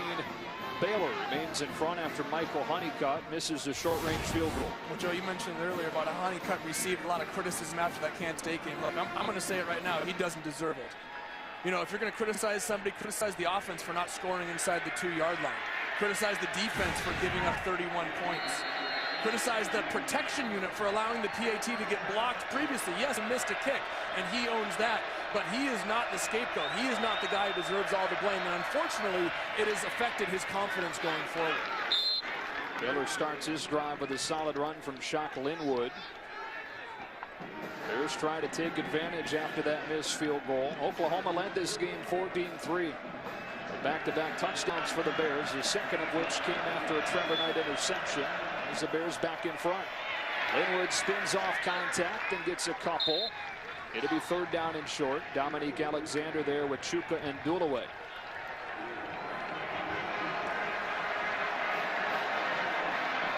Joe, you hear this crowd starting to get into it for Oklahoma here. They're looking to build on something here. They need some help. Outside they go. And get a first down. Antoine Goodley on his third catch of the day. Stephen Parker with the tackle as the Bears convert. Joe, if this crowd doesn't start to get into it and help the Oklahoma defense, you risk Baylor just starting to chunk away and build the momentum. Once they get momentum, they are tough to stop. Oklahoma needs to come up with a big stop here right now. And once again, Oklahoma taking its time substituting, trying to slow the Bears down. On first down, outside again. Goodley again, getting a few on first down. Well, that's a run play. I mean, that's essentially how the Baylor offense views those little quick screens as a 3 or 4 yard run play. Petty with a deep drop to let the deep route develop. And incomplete with no flag yet. I think they're going to say the ball was uncatchable as Sanchez pulled Goodley down. Was it uncatchable because he got pulled down, though? I think they're going to call incidental contact, that their feet just got tangled up as he's running the route here. Watch. Goodley and Sanchez on the outside. Yeah. You might be able to call a little bit of a hold with the right hand, but it's their feet that do get... Empty set on 3rd and 7. Only a 3-man rush. So Petty with time, but it's knocked down. And Dulaway, the team captain, batted it down and sets up 4th down. Well, and that's exactly what Oklahoma needed. You missed a field goal. The crowd falls out of it. Baylor's starting to get some rhythm going. You need a big play. Chuka and Dulaway coming up and knocking the ball down on what was going to be a sure first down as Bryce Petty had his receiver wide open. Nice play by the Oklahoma defense. And like you said, that's a big stop for the Sooners D after the missed field goal from Honeycutt. So Sanchez back to return this punt from Spencer Roth, which will come into the wind. Nearly blocked. Contact and a flag. A flag just came out. It was contact, and the flag came out. Joe, I think this is only going to be a 5-yard penalty, though. By the looks of it, it's not going to be enough. Oh! Roughing the kicker, number 80, defense, 15-yard penalty, first down. Jordan Phillips gets called for the roughing that extends this drive.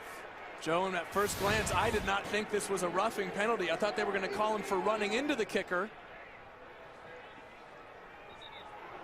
The key is that he got a hold of the plant leg. Now, if he gets the kicking leg, typically you're going to get running into the kicker. But he gets the plant leg, which is traditionally going to be roughing the kicker, and that's what's called to extend this Baylor drive. They announced it incorrectly. It wasn't Phillips. It was 90, Matt Diamond. So instead of a big stop for the Sooners defense, they're back out there with Baylor looking at first down at midfield. Into the short side, Coleman. Great strength to power his way for a first down. Joe, earmark that. Remember that if you're watching this ball game. That is going to be a huge play in this football game as Baylor is now just back out and rolling again.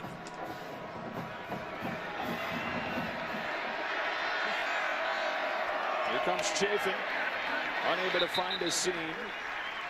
Matthew Romar was there with Jordan Evans, and it's second down. Let's go back to Honeycutt and people blaming him for that miss against Kansas State at the end. This is a perfect example. There are plenty of plays throughout the course of a game that set up what happens at the end, and all of them play equal importance. Sooners bring pressure. It's picked up, so Petty with time to take a shot out in front of Cannon. Third down. Good coverage from the true freshman Jordan Thomas on another true freshman in Cannon. Well, you see a lot of teams, when opposing defenses bring pressure, they throw quick slants, they throw quick hitches to get the ball out of the quarterback's hands. Not Baylor. They go deep. They say, if you're going to come after me, I'm going to come after you. And Baylor's going to do that all day when Oklahoma brings pressure. So another third down for Baylor. Still not yet in field goal range, especially going into the wind. Play clock winds down to 5.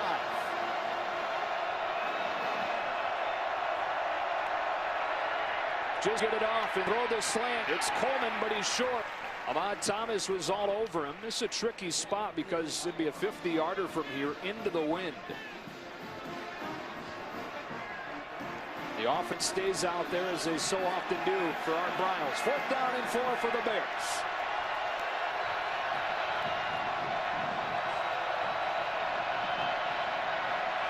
Sooners bringing heat. Petty throw to the outside for Jay Lee and a first down. Only 4 catches over the last 5 games for a guy that was so big early on with the injuries at receiver for Baylor. Joe, 2 plays in a row. 3rd down and 4th down. Oklahoma brought pressure trying to force the ball out of Bryce Petty's hands. Baylor just made the better play. Empty set again, this time 8 in coverage. And a man comes open. It's Levi Norwood with his first catch inside the 15.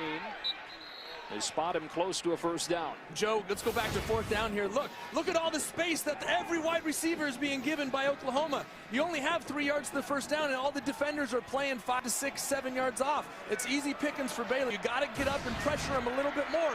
I know it's risky because you can run by him for an easy touchdown, but you can't give up that first down so easily.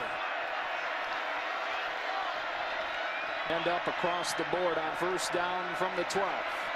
Joe, this is a save on 3rd and 4th down. Throws into pressure. It's Coleman at the 5.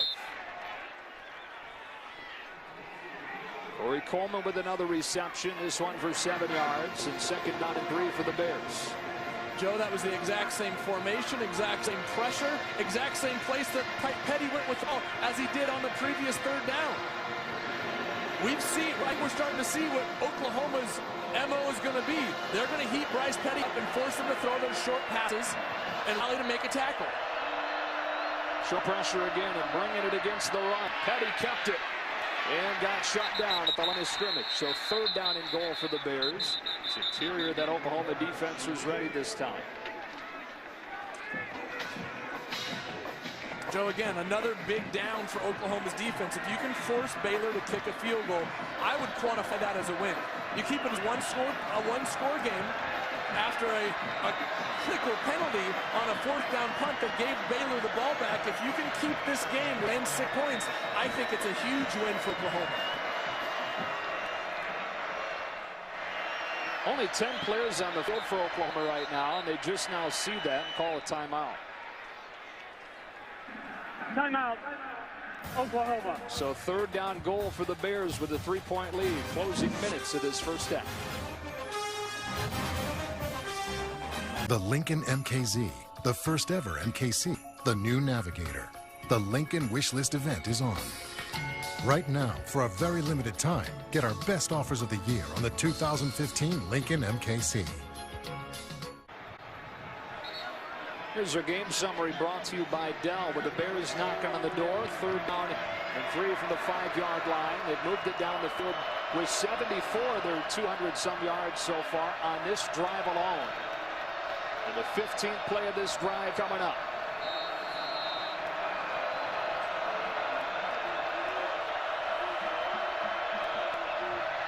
Chafin inside the 5, and it looks like he's got a 1st down. It'll be close as Ahmad Thomas makes the tackle. They trust that offensive line on 3rd down and short range. And it looks like we're going to have to measure. Well, Joe, that play call doesn't surprise me. I mean, Baylor, they score a lot of points, and so everybody thinks they throw it all over the place, but they're leading the Big 12 in rushing. They run the ball for almost 250 yards a game, so this is an offense that wants to run the ball first, and they're going to do it in these tough situations. 3rd consecutive season they've led the Big 12 in rushing. And it's a run play that gets them 1st down and goal.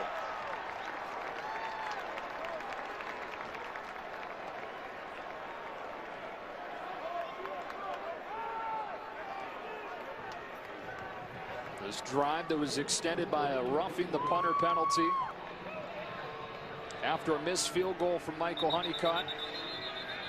He always animated Mike Stoops. Some of his players have it as they come off with new personnel in the game, with the ball spotted at the 2 and 1st down and goal for the Bears. Most of the job has been done through the air this afternoon for Baylor. Only 27 rushing yards for the top rushing offense in the conference. Well, Joe, and today it's because Oklahoma, they've said we're going to bring pressure. We're going to take away the run.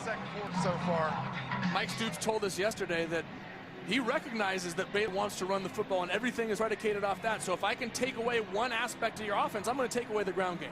You've seen him bring pressure on 3rd down and 4th down a couple times on the drive.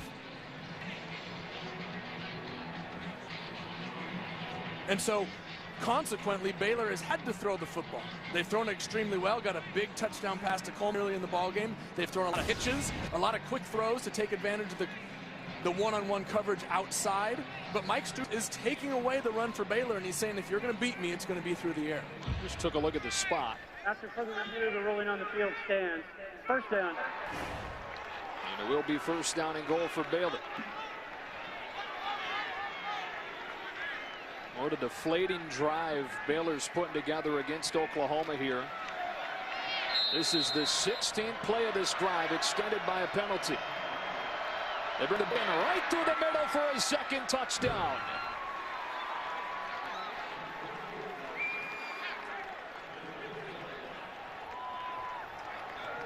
It was 14-3 Oklahoma. And now Baylor has scored 3 consecutive touchdowns to jump back in front by 2 scores late in the 1st half. Joe, the criticism of these types of spread offenses is that they always bog down at the goal line in short yardage situations. Well, all you need is a 400-pound fullback. Yeah, that's all. Just bring in Laquan McGowan and follow him into the end zone. 2nd time they've done that. Callahan with the extra point, a 24-14 advantage for the Bears. Well, Oklahoma thought they'd gotten a stop, but a roughing the punter extends the drive. Baylor converts 3rd and short, and then a 1st down and goal. It's Chafin with his 2nd touchdown of the day. Forward to that, Rob. Back here in Norman after Chafin's 2nd touchdown run of the day. And there's Diamond, who committed the roughing the punter penalty to extend the drive after Oklahoma had missed a field goal that would have tied game at 17. And this is the 4th time today we've seen the ball blow off of the tee.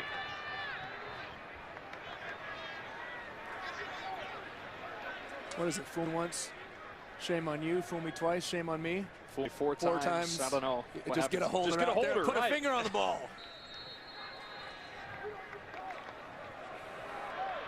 Evans will send it away. They'll try and keep it from the nation's top kick returner Alex Ross, and have done so successfully the rest of the day. This one has some more loft to it. Pulled in by Neal.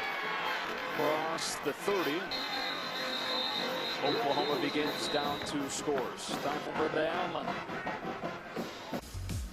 Number 25, Wisconsin at Purdue. Wisconsin, Joel Stavy finds Heisman candidate Melvin Gordon and leaps into the end zone for a 27-yard touchdown, his second of the day. Badgers now lead 24-6 at the half. Back to Joe and Joey in Norman. Wisconsin keeps on rolling. They've got Nebraska next.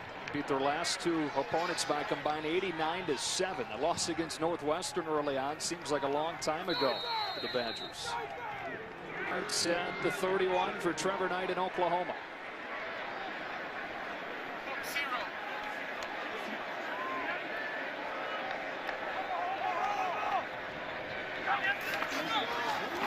It's 4. Sean Oakman makes a stop, and it's been mainly Keith Ford today in his first game back since game 3. Well, Joe, and remember, Baylor won the toss to start the game and deferred, and they're going to take the ball to start the second half. So this is a key drive for Oklahoma. You cannot afford to go down 10 points into the half and then give Baylor the ball to start the second half. You got to get some points out of this drive before going into halftime. Bring a fullback out, bring the tight end Bell in.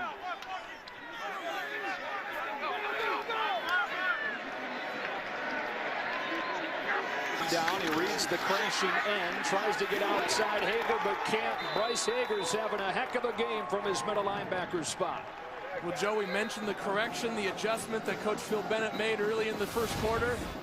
Trevor Knight burned him a couple times, keeping the ball and running the edge on the option, so he said, I'm going to commit Bryce Hager, my best tackler, to quarterback responsibility. Still crash a guy down on the running back, but Hager makes a nice tackle on Knight. On 3rd down, Knight steps out of the tackle. Makes a cut for a first down up to the 47.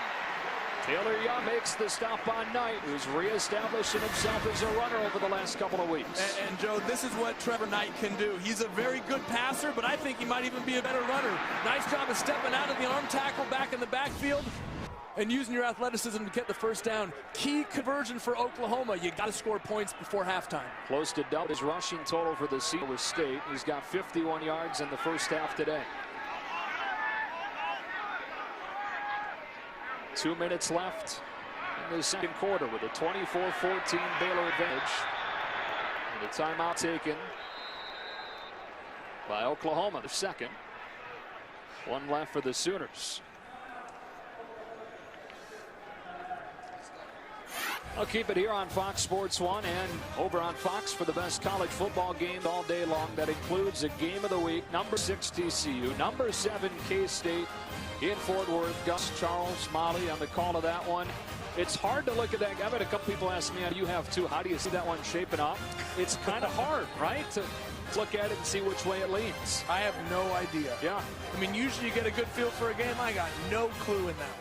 I'll give you this. Kansas State against top 25 teams on the road over the last 2 seasons. I'm going to guess they're good. 4. It's kind of good. That includes 2 wins here in Norman. Phil Bennett has had a solid plan today. His team up 24-14.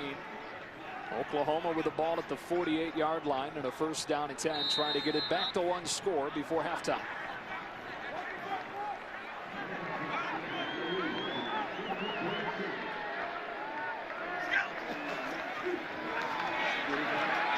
Perine with a gain of 3.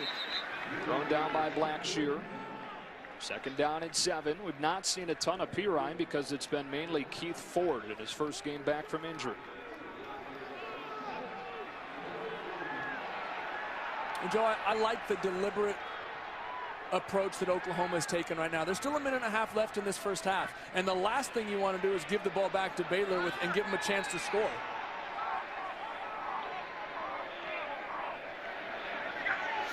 Against a 4-man rush, Knight dumping it off for Ford, who gets a block.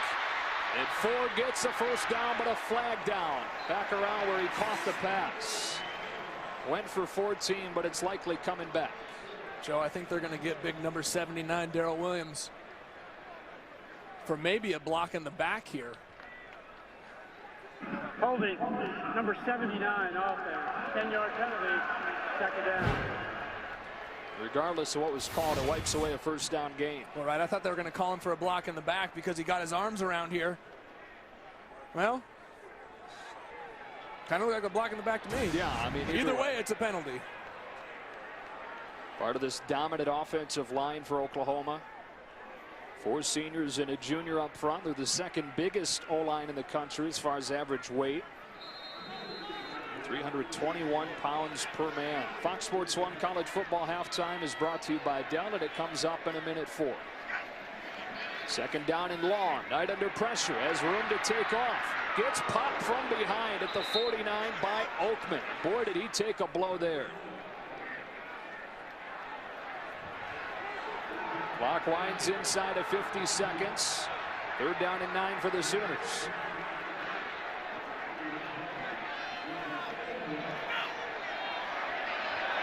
The crowd getting impatient. They're not going faster, but you don't want to leave Baylor with any time.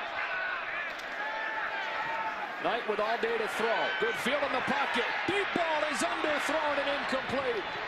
And he had quick running free. 4th down. Joe, there's 1 or 2 plays a ball game when you have a chance to make a huge play and you have to deliver that time. Trevor Knight underthrows Micaiah Quick on the deep post there. He had him running wide open for a touchdown. That's one you're going to look back on at the end of the day and say, I wish I would have had it back. That was with the wind to his back. Punt team comes out with 25 seconds. Nobody back to return it for Baylor. And it's down at the 16-yard line with 15 seconds. Only 1 timeout for the Bears. They've scored 3 consecutive touchdowns after falling behind 14-3. Well, Fox Sports Supports is proud to team up with Boys and Girls Clubs of America. Boys and Girls Clubs help young people to reach their full potential as productive, caring, and responsible citizens through programs that promote character and leadership, education, healthy lifestyles, and more. For more information, visit foxsportsupports.com. Baylor out there in the victory formation to run out this first half clock. 3 consecutive touchdowns for the Bears to close this half in a 24-14 lead as they try to boost that playoff resume. Right now, the 9th ranked 1-loss team. Looking for a big win over a top 15 opponent in Oklahoma. Let's go down to Chris Budd. Coach, offensively, you guys really stole the momentum there in the second quarter. What adjustments did you guys make? I just think we've had some, big plays defensively and in the special teams. But, we've been able to move the ball a little bit. But, they're a good football team. There's 2 good teams playing, and 30 minutes left. We got to play really well to come out with a win. You talk about the defense. You were able to contain them that second quarter. What do you need to do moving forward in this second half to continue to silence this Sooners offense? Well, hopefully just keep doing that. So far it's been good. But, they're talented players. Any play could be a big play. We just got to keep grinding. I appreciate it. Thanks, Coach. Joe? Thank you, Coach. Thank you, Chris. Right now, we get you to Rob Stone in Los Angeles. Joey, thank you. We welcome you to the Fox Sports 1 College Football Halftime, brought to you by Dell. Rob Stone, Joel Klatt, Dave Wannstedt with you once again. We've been provoked to imagine just how good this Oklahoma team would be, Joel, if Trevor Knight could clean up his game. Let's put it nicely. Yeah, it's really too bad because the 21 straight points for Baylor has been helped out, almost provoked themselves by a poor decision from Trevor Knight. Let's go back to that interception and remember that a quarterback's eyes are his best friend, and the defense always going to read those eyes, Coach. And Bryce Hager was just sitting right in the middle of the field, read Trevor Knight's eyes, and he took him right to the football, and it's almost another pick 6. Remember, in the 2 losses that Oklahoma has, Knight has thrown pick 6s in both of those ball games. That one was almost his 3rd pick 6 in this ball game, and at 24-14, they've got to get better quarterback play out of Knight. Yeah, from Oklahoma's standpoint, give Keith Ford the football. P. Ryan and Ross were nice fill-ins while he was hurt. Give him the ball. Baylor, the biggest decision.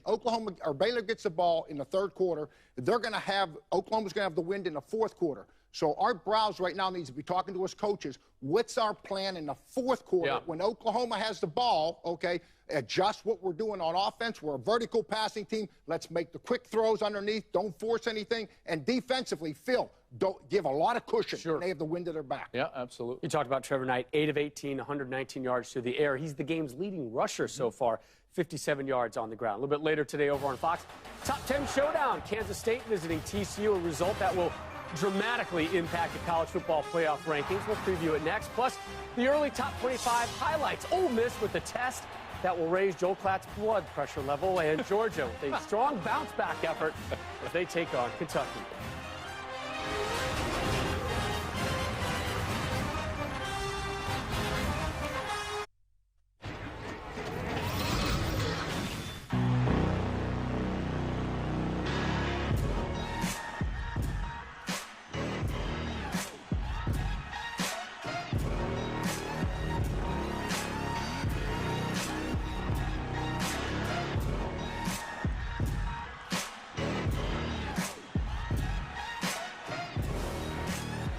Fox Sports 1 College Football is presented by K Jewelers, and back here in Norman on a windy but pretty day. A top 15 matchup, the Bears in front of the Sooners 24-14 as we welcome you back inside the stadium and now back inside the booth. Joe Davis, Joey Harrington, Chris Button with us again in a moment.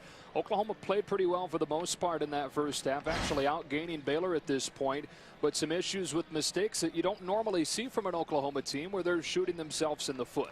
Yeah, there was an early offsides penalty that led to a field goal for Baylor. But Oklahoma would come back and take the lead. They looked really pretty good at that point. Looked like they could respond.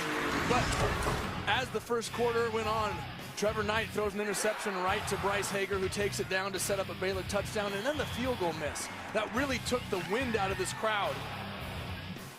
The roughing the punter penalty leads to another touchdown for Baylor. And it's the mistakes that Oklahoma has made that have really given Baylor opportunities on a silver platter, and you cannot do that when you're playing a team like Baylor that can score points in bunches. These first half stats are brought to you by Geico. Baylor has won 26 games in a row and leading at halftime. That halftime lead so important for both sides. Oklahoma with the nation's longest streak when leading at halftime. A moot point though with the Sooners down 10. As we begin half number 2. And we check in with Chris Button. Well, Joey was spot on when he talked about the mistakes. Talked with Bob Stoops after halftime. He said, I'm proud of our defense being able to limit their run game for the most part, be able to limit this passing attack and their third downs. But it's the mistakes that's been killing us with the roughing the kicker, the interception, the missed field goal. We take care of that, and this is a different ball game. He says offensively in this second half, we need to get some more out of the run game. Yeah, it's a top run game under Bob Stoops in his 16 seasons here. Now Art Briles' team trying to, for the first time in program history, get a win in Norman. Trying to, for the first time since 1991, win a top 25 road game. They begin the second half out of an empty set. Oklahoma shows pressure and brings it, as Petty's done much of the afternoon. Quickly gets it outside to Corey Coleman, who's got his 9th catch of the day. Well, Joe, and Oklahoma starts right where they left off in the first half, bringing pressure and leaving those DBs out on an island against their very talented wide receivers for Baylor. Second down and 4. Play action. Jay Lee, his second catch, and again taking advantage of the cushion that's provided by Julian Wilson. Look, Joe, these are all setup plays. I mean, when you give such an easy throwing lane for Bryce Petty out to his wide receivers, he's going to take it. He's going to take 5 yards, take 6 yards. But what it does is it puts the defense in a mentality of, I'm going to have to come up and make that tackle. That's when Baylor runs by you for the big play down the field. And zeroed up here. Nobody over the top, but again cushion. And again Lee. 5 yards, and Baylor will do that all the way down the field if you let him. If you're going to give it to me, I'm going to take it. I mean, there's nothing special about that. The DB's standing 8 yards off. I'm going to run a 5-yard route, and by the time I turn my head around, the ball's going to be there. Same look from Oklahoma. Joe, they keep giving this look. Don't be surprised to see the Oklahoma defense bail out into those lanes that he's trying to throw. Coleman in space. Pushed out of bounds by Ahmad Thomas, who's got 9 tackles, tied for the team lead. Third down and short. Well, here you go, third down. Coach Mike Stoops told us yesterday our third down production has not been where we want it to be. This is the time that it needs to come up big. Get Baylor off the field. You're down 2 scores. You got to have the ball back in your hands. Baylor was 4 for 10 on third down during the first half. Opening drive of the second half and a third down and 3. Petty's first look was taken away, but then Coleman comes free for a first down on his 10th catch of the day to the 41. Joe, that Oklahoma bailed out right into the throwing lanes. Look, you're going to see him go out. He's been throwing hitches and slants. They're just taking off on a dead sprint, and what Bryce Petty does is he waits for his receiver to get to the second window, get beyond the defender of Oklahoma, finds a nice space in the zone, and delivers the ball. Good job of recognizing what Oklahoma did to counter that. Oklahoma again bringing pressure against empty, and they beat it with a slant. This time Antoine Goodley for 13 yards. And at some point, you've got to make an adjustment if you're Oklahoma. The problem is, you're not getting home. You're bringing the pressure, but Bryce Petty is getting the ball out of his hands so quickly that the pressure doesn't do anything. Pressure is meant to disrupt a quarterback, but if you can't get into his face in time, it's really a moot point. Here's the adjustment. They bring only 3. It's still Coleman slipping his way for 4 or 5, and Petty's begun this second half 7 of 7. Completion percentage issues, right? Not right now. Look, this young man, Bryce Petty, has gone through a lot this season. The pressure that he put on himself, trying to match the season statistically that he had last year, it's impossible. I love the way he's ground through, he's worked hard, and now he's in a position to put his team, his Baylor team, has a chance to win this Big 12 championship with a big win today. And boy, is he in rhythm or what right now. Jay Lee's 3rd catch of this drive, and Bob Stoops hot right now.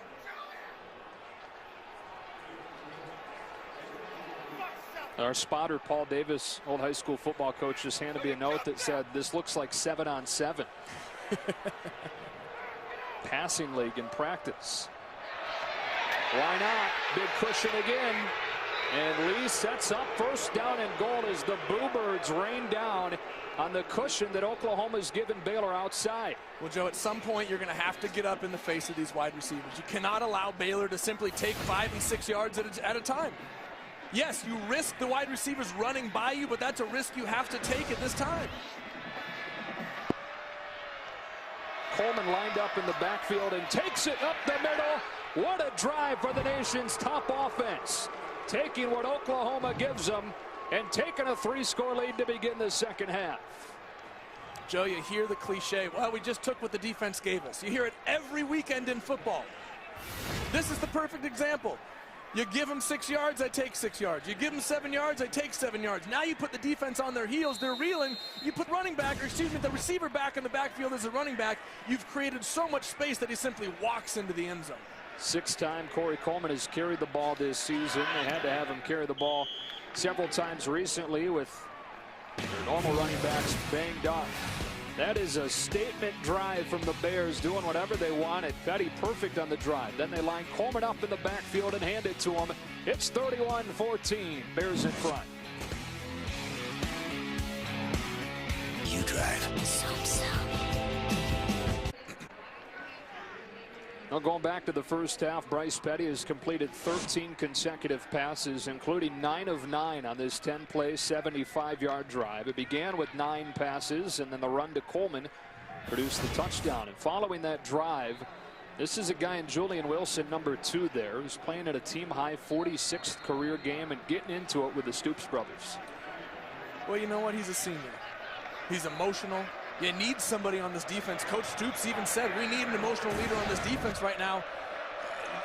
Hey, you're allowed to disagree.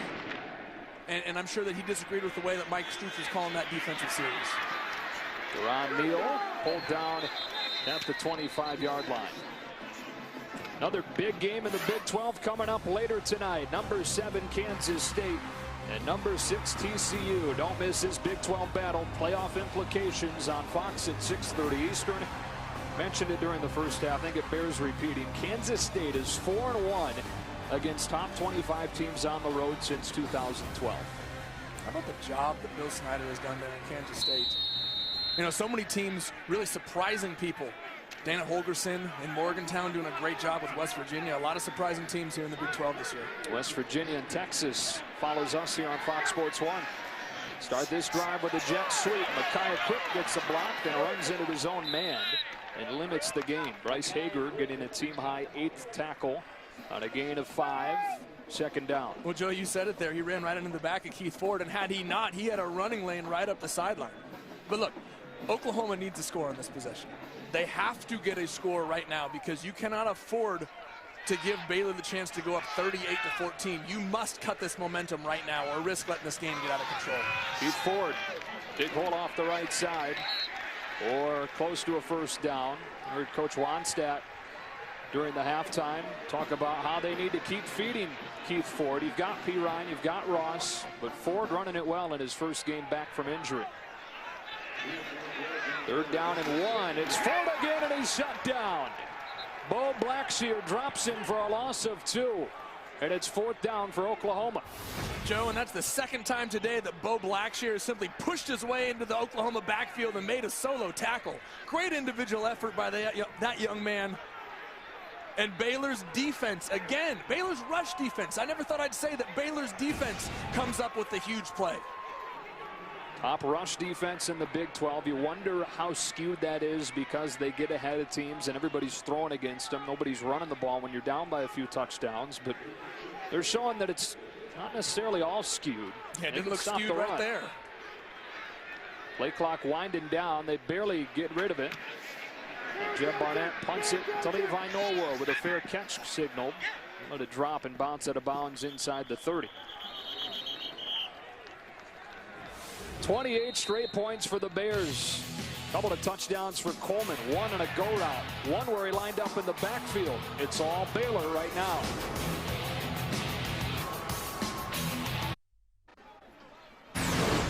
Oklahoma got off to a good start in this game. They led 14-3 as Mekhi Quick had a touchdown reception with Sterling Shepard out. Deron Neal did as well. And then a Trevor Knight interception from Bryce Hager. Took the ball down to the 1. Next play, they scored to go up. And then moments ago, Corey Coleman with a 3rd Baylor rushing score of the day and a 31-14 lead for the Bears as they start their 2nd drive of this half. They go on the ground with Shock Linwood. Joe, I'm going to be interested to see as this 2nd drive starts in the 2nd half. I'm interested to see if Oklahoma's DBs get up into the face of the Baylor wide receivers. It was too easy on that first drive. They need to pressure them. Play action. Petty wants to take a shot, and as Coleman running by the corner, in stride, inside the 25. Wilson got beat, 48 yards and a Baylor 1st down. Well, what do I know? When you get up and play tight coverage, they simply run by you, and that's the risk you run with Baylor. But you have to take this chance. You're down 17 points. You need to create some sort of momentum. You got to get up and jam the wide receivers. You got to disrupt them, take them off of their route, but that is the risk you run when you play tight coverage. Here's Linwood. Short gain on 1st down. So 2nd down and about 7.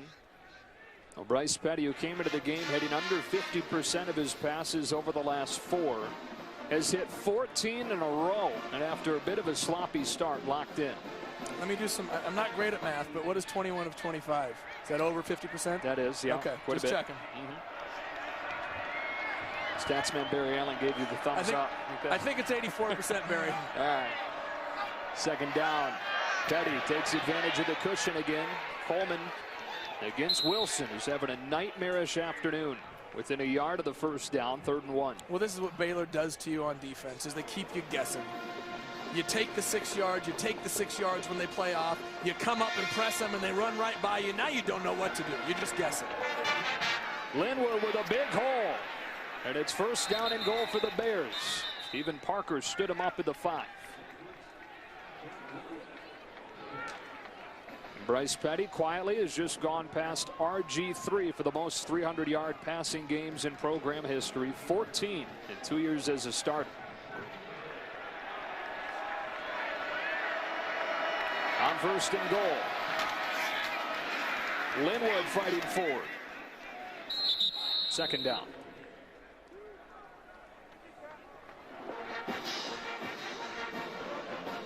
You could hear a pin drop in here right now.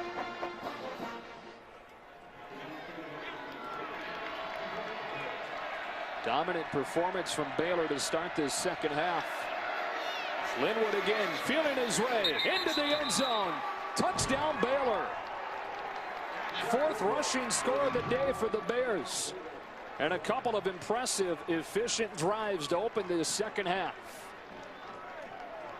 Joe, and this is eerily similar to what happened last year. A close game in the 1st half, a little lower scoring in last year's game, but Baylor coming out and just putting the pedal down to start the 2nd half. Remember, late in that first half, Michael Honeycutt had a 32-yard field goal that would have tied the game at 17. Missed it wide to the right. Since then, the Bears with 3 consecutive touchdowns and 35 consecutive points. The Bears out in front trying to boost that playoff resume, trying to get their first win ever in Norman. And Bob Stoops in danger of losing back-to-back home games for the first time.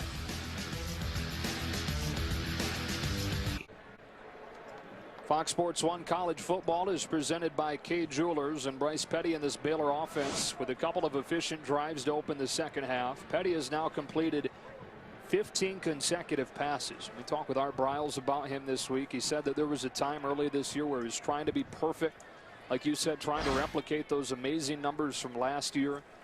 But Art Briles and the staff loved where his head was at coming into this one. Just focused on the outcome rather than trying to be perfect with every throw. Well, yeah, his completion percentage is down, but he's still throwing an insane amount of touchdowns. I mean, the guy is throwing touchdowns at a higher rate than he did last year. And you cannot replicate last year. You can't do it. If you put that type of pressure on yourself, you're going to force yourself into situations where you get tight. They chipped this one up the middle and picked up by Oklahoma. They'll start at the 38-yard line. Time now for a Lowe's Never Stop Improving game break with Alan Massengill. We go back to Lexington for number 20, Georgia and Kentucky. Georgia's Isaiah McKenzie returned the opening kickoff 90 yards for a touchdown, and now he's taken off on a punt return, 59 yards for the score. Bulldogs lead 49-24. Back to Joe and Joey in Norman. All right, Alan, good response for the Dogs. Joey, you were talking about Petty bouncing back mentally. Well, yeah, if you try and be perfect, you play tight. It's when you just let loose, relax, and throw the football, play instinctively like you know you can. That's when you play well, and that's what Bryce Petty is doing here today. Alex Ross in the game, a running back for the first time with a hole and with speed. Oklahoma needed a jolt, and Alex Ross gives it to him. On a run of 51 yards to the Baylor 11. His first carry of the day. Well, that is what you need if you're Oklahoma. You need a spark. You got 3 backs in there. Samaje Perine, Keith Ford. Bring the third one in. Alex Ross, the All-American kick returner, getting the edge, showing his track speed at the end, just getting his feet tapped at the end enough to bring him down. But that's the kind of spark you need if you're Oklahoma to get this crowd back in the ballgame. That's Orion Stewart, who was injured, making the tackle, running Ross down. What a job to run Ross down. This is a former track champion.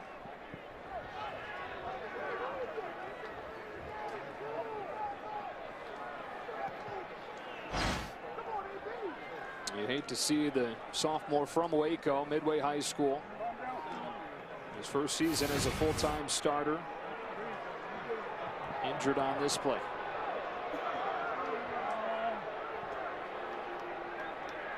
Hard to see anything from that look. Yeah, but Joe, you mentioned it. The effort simply to catch up with Alex Ross.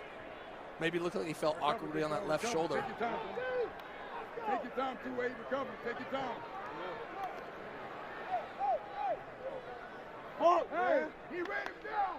Make the stop. He ran him down. We had Javonte McGee banged up earlier. They've already lost Jamal Palmer to injury on defense this year. Avion Edwards has been banged up part of the season. Now Ryan Stewart, one of the safeties on this Baylor defense, and one of the safeties in a secondary that's already playing with 3 first-year starters. He ran him down. Make the stop. And Stewart helped off Oklahoma with a first down at the Baylor 11.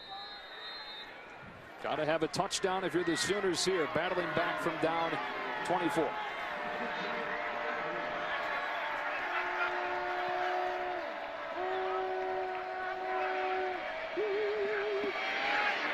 Again, it's Ross.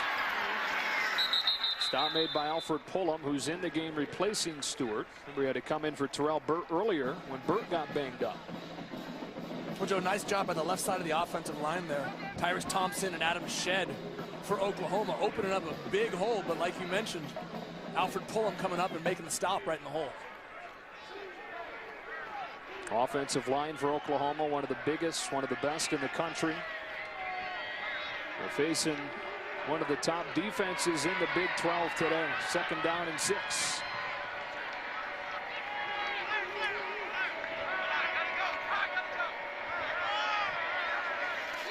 Third straight carry for Ross. Hager pulls him down a yard shy of the first down. 3rd down and 1. And what a huge tackle by Bryce Hager there. Ross had all sorts of room to the outside, and he hesitated for just a moment. That hesitation gave Hager just enough time to get there and make the tackle before the first down and the end zone. If Baylor stops him here, that could prove to be a huge mistake. What a day for Hager, 5th-year senior out of Austin, Texas. There's an interception as well. They motion a couple of men on 3rd down and short. Ross gets hit in the backfield and dropped. Xavier Howard off of the edge with KJ Smith. And now it's 4th down, and they'll go. Well, you have to go. You need a touchdown here. Field goals aren't going to do you any good at this point in the ball game.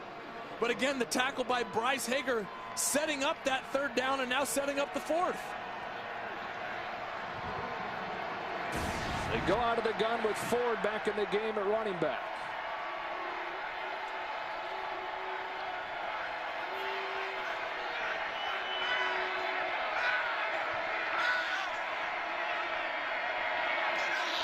They'll throw. Knight scrambling.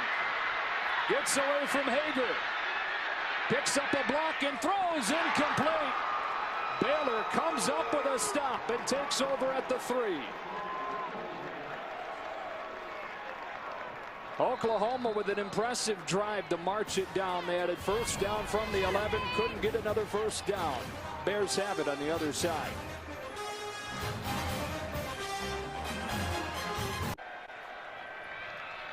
After the stop, Baylor takes over at its own 3-yard line. Joe Davis, Joey Harrington, Chris Budden back here in Norman. Big stop for the Bears after Oklahoma showed signs of life with the long gain for Alex Ross, but unable to punch it in. Bryce Petty's completed 15 passes in a row after a bit of a slow start, coming off a few games where he was below 50%. They go outside. It's Goodley. Stopped after a gain of 5 by Quentin Hayes, 2nd down. 2 drives in this second half for the Bears and 2 touchdowns. They led 24-14 coming out of the break. They trailed this game 14-3 at one point. Linwood here at the line of scrimmage. Stop the forward progress, blow the play dead. 3rd down. Joan, how many times today have we said this is a huge 3rd down for Oklahoma? I mean, these mistakes, these opportunities keep piling up. Oklahoma must get off the field. They have to kill Baylor's momentum somehow. 3rd down is how you do it. Petty looking this way towards Wilson. Coleman's got his 15th catch of the day. And Corey Coleman is across the 45. 15 catches for more than 200 yards. Joe, when you bring pressure to try and get home and disrupt the quarterback, you leave your corners out on an island. You leave them on their own, and if you don't get home and disrupt the timing of the quarterback, that's what happens. A free lane, easy access outside. A guy like Corey Coleman, you cannot leave open in space. Linwood, no room on the ground on 1st down. Gino Grissom stopped him. Career highs for Corey Coleman. He had a career high last week, 3 catches for 167. This week, 15 catches for 224.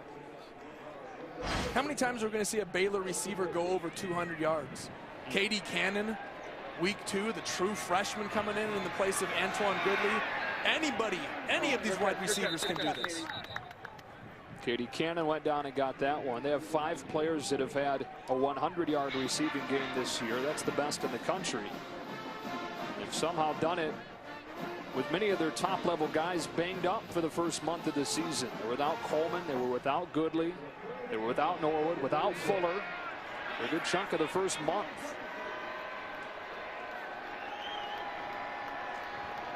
Third down and 5 for the Bears. Figure this is 4-down territory. Most of the field is for our Bryles team. Throwing the slant, Coleman again, right at the sticks, but dropped it. So it is 4th down at the 46. Well, there you go. There's a third down stop for Oklahoma. And it looks as if they forced Baylor to punt the football. Surprised? Surprised at the punt? Yeah. No. I mean, you're up 24. Midway through the third, you've got this game. The thing you cannot do is give momentum back to Oklahoma. You can't go for it on fourth down and get stopped. Now you got the ball at midfield. Force Oklahoma to march the length of the field. I agree with this call. They've gone for it on fourth down 28 times this year. Second most in the country. An incompletion, by the way, snapped a string of 18 consecutive completed passes by Bryce Petty. Play clock, we're showing double zeros. Delay of game, offense, 5-yard penalty, fourth down. They'll take the delay and then punt it into the wind.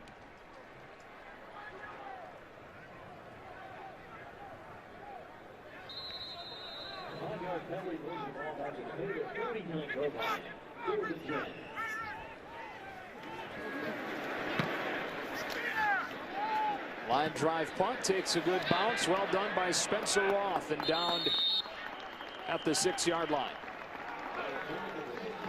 Tomorrow, Fox Sports 1, the Big 12 Women's Soccer Championship. West Virginia taking on Oklahoma, which beat Baylor yesterday. Coverage starts at 4:30 Eastern, 3:30 Central on Fox Sports 1.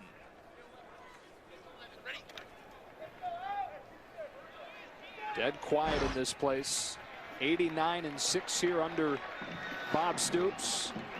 They've never lost back-to-back home games at Memorial Stadium with Bob Stoops as head coach. And we'll need a monster comeback to avoid that happening for the first time. Keith Ford, the running back, to begin this drive from the 6. They give it to him.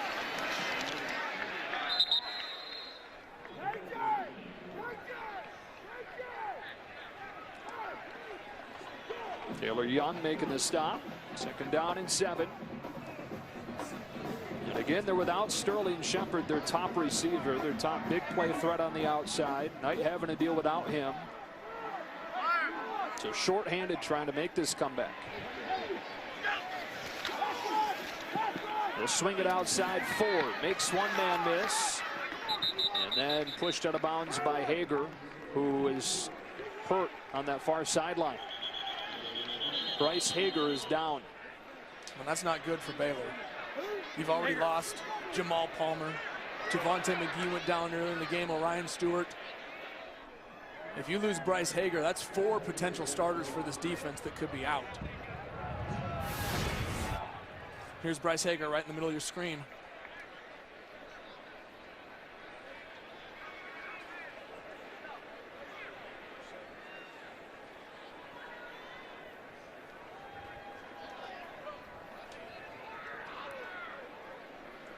And an injured groin last year that ended his season, missed the final month. Hard to tell. He got hurt on that play.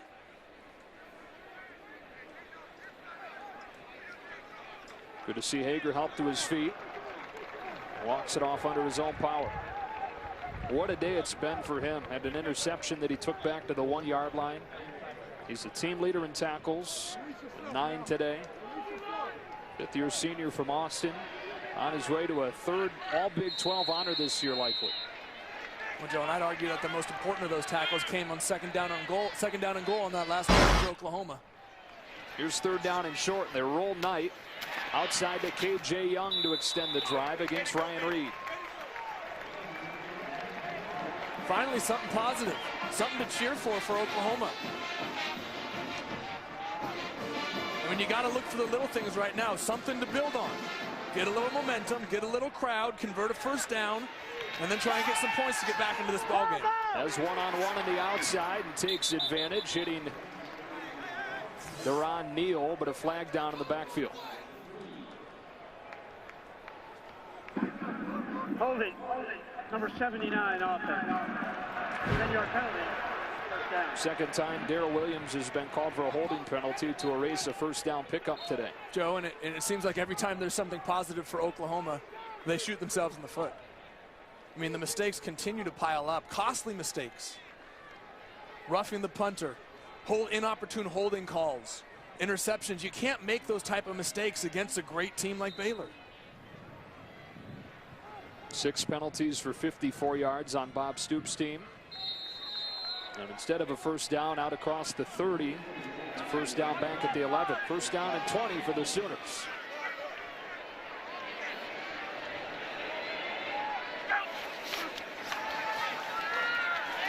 Knight scrambling and throwing for Ford, who can't pull it in. Anything in particular that you've seen Baylor do today that's given Oklahoma trouble? Or is it more those self-afflicted wounds you're talking about? Well, I think that's the key right now is anytime Oklahoma gets any sort of momentum, they're shooting themselves in the foot. I mean, they had the start of a nice drive going there. But instead, now they're knocking all the way back. They're 2nd and 20 right now. Your playbook closes up so much in long yardage situations, and it gives a great advantage to the defense. Knight throws one into coverage. Incomplete. Grant Campbell, who's replaced Bryce Hager, thought that he had an interception, but they say incomplete, 3rd and long. Well, that's exactly what long yardage situations force quarterbacks to do, is you think you have to get it all back in one chunk. You push the ball down the field into tight coverage, into windows where you shouldn't, and you give the defense a chance to make big plays like that. Long yardage situations are so difficult, especially for a young quarterback.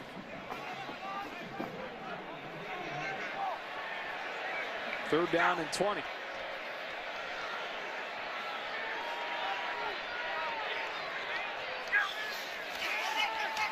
Twist is picked up. Knight taking a shot for one-on-one. Incomplete. Neal well defended by Reed, and Oklahoma's got a punt.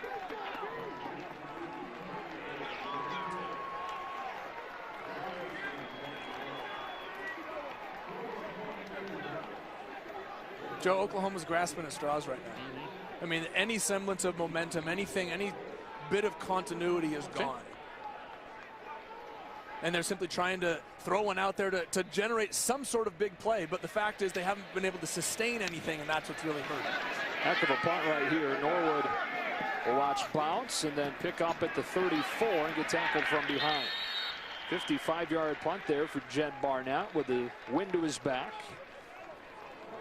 About a month left in the regular season in the Big 12, which doesn't have a conference championship game. Of course, you've got Kansas State, TCU tonight on Fox Sports 1 on the 20th. K-State travels to West Virginia. How about that final day of the regular season when Kansas State visits Baylor? Wow, that's going to be a big one. You know, the last couple of years, assuming that Kansas State wins today, they may or may not. TCU is obviously a good team, but if they do, and it sets up that Baylor-Kansas State matchup, it'll be the 2nd year in a row that the Big 12 comes down to that final week.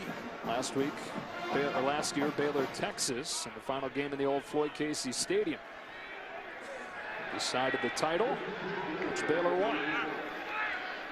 Empty set to start the drive. Antoine Goodley thrown out by Zach Sanchez. K-State and TCU later tonight, 6:30 Eastern on Fox. Kansas State with a perfect conference record. The one loss coming at home against Auburn. 3 yards on the play, brings up 2nd and 7. Flag down.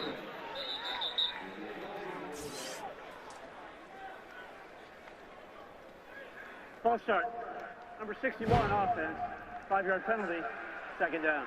Terrell Broxton, right guard, one of the guys that has replaced the initial starters on that right side of the line. Baylor lost Desmond Hilliard at right guard, and they lost Troy Baker at right tackle. Broxton and then Pat Colbert have replaced them, and since a rough game against West Virginia have been pretty solid.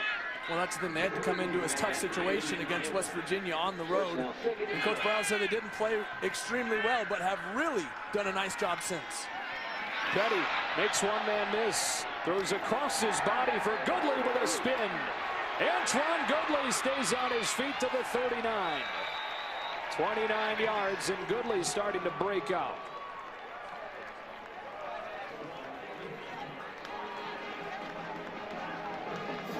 Joe, Antoine Goodley, who's been so frustrated this year because of the injury, because defensive keying on him, does a nice job of getting himself open for a quarterback on a scramble and then does the rest on his own. Coleman in the backfield again. Jukes his way to the 36. We go back to that last play. Joe, again, Oklahoma bringing the pressure. Bryce Petty gets the defender up in the air, gets Stryker to jump, and then slides over. Goodley does a nice job, thinks he's going to get the ball there, finds himself a vacated spot, gives a little spin. And the All-American senior does the rest on his own. Bryce Petty doing a nice job of leading these Baylor Bears today. Third quarter comes to a close.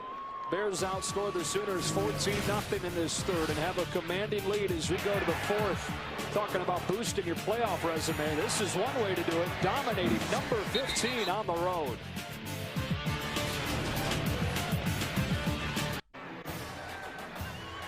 Fox Sports 1 College Football is presented by K Jewelers, and it's produced by Eric Billigmeyer, directed by Jeremy Green. Brian Biederman, our associate director. Ben Toda, the broadcast associate. Chris Adams-Wall handling computer stats with Barry Allen. Talent stats, Paul Davis, our talent spotter, Joe Davis, Joey Harrington, Chris Budden. The Bears 15 minutes away from winning in Norman for the first time and winning a road top 25 game for the first time since the year that Bryce Petty was born back in 1991. You know what I wonder, Joe? Is this the moment when Baylor breaks out of the, let's not call it a bias, but the belief that they can't crack that glass ceiling, that they don't play a tough enough schedule, that they don't have what it takes to be a true top 10 team? I think we're seeing one of the best teams in the country put a thumping on a very good team on the road. They start this fourth quarter with a second down. Petty out of an empty set like he was for much of the third. It opens up in the middle and he takes off. Going down shy of the 30. And you talked about that schedule. I mean, statistically speaking, the schedule is not good. 109th nationally as far as opponents' win percentage. That's second worst among the one-loss teams in the top 25. Duke, the only team that has a worst opponent's winning percentage. But in all fairness, they haven't played the meat of their Big 12 schedule. They got Oklahoma today. They finished the season with Kansas State. The teams they played in the Big 12 up to this point have helped contribute to that. Yeah, and up the middle goes Chafin with a first down inside the 20.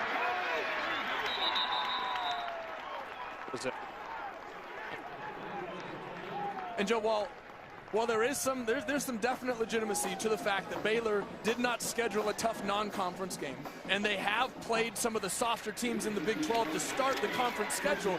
If they run the rest of this season, if they win today and beat Oklahoma on the road, beat Kansas State to end the season, they will have beat TCU, Kansas State, and Oklahoma. And I think those quality wins, once everything is said and done, will stack up against anybody in the country.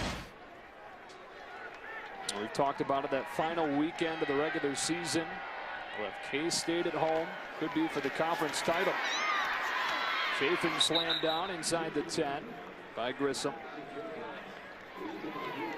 Well, Baylor's only win over a team with a record better than 500 this year is against TCU, 61-58 at home in early October. This is certainly their most impressive game of the season. Well, Joe, I think we'd all agree that TCU is a pretty good football team, right? That's a pretty solid win. When you're scheduling games in the Big 12, and yes, I think the majority of the country would say, Baylor, it's time for you to now go out and schedule a tougher non-league schedule, to schedule some tougher non-league games. But you can't bank on the fact that Texas is going to be a below 500 team, that Oklahoma State is not going to be as good as they have been in the past. If you play your conference schedule just by looking at it, Texas, Oklahoma State, Oklahoma, Kansas State, TCU, those are quality teams. And to run that schedule, I think, is deserving to be in the discussion at the end. Chris Callahan has nailed 12 in a row after starting the season 1 for 6. It was 14-3 Oklahoma at one point. The Bears have ripped off 38 in a row, largely because of the performance of that guy, Bryce Petty. And Oklahoma in danger of losing back-to-back home games for the first time under Bob Stoops.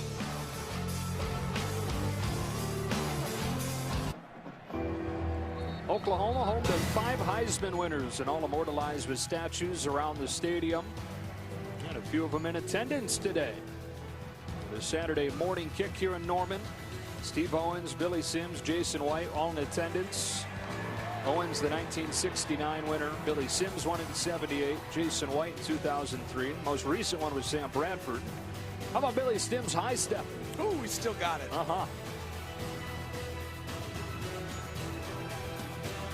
Not much to cheer about, though. Memorial Stadium today for Oklahoma after that first quarter where they led 14-3. Baylor came out in the second half and from the opening drive absolutely dominated.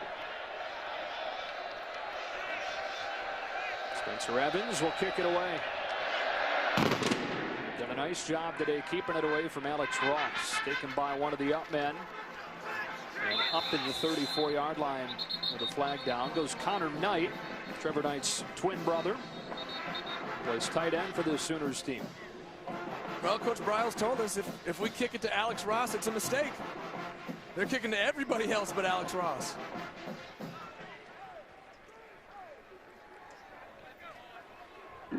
Offside on the kicking team, number 7. That 5-yard penalty will be enforced from the end of the kick.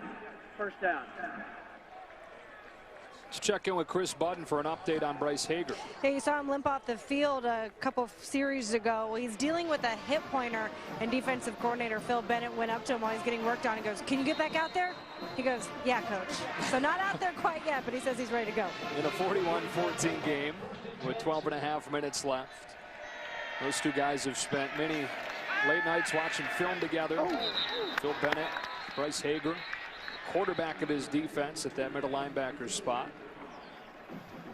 Incomplete, looking for Neal on first down.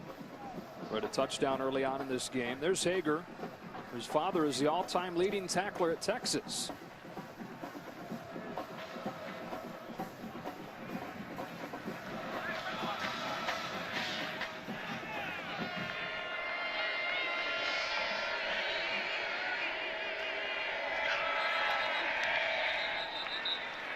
Flag coming in. A false start. False start. Number 79. Offense. 5-yard penalty.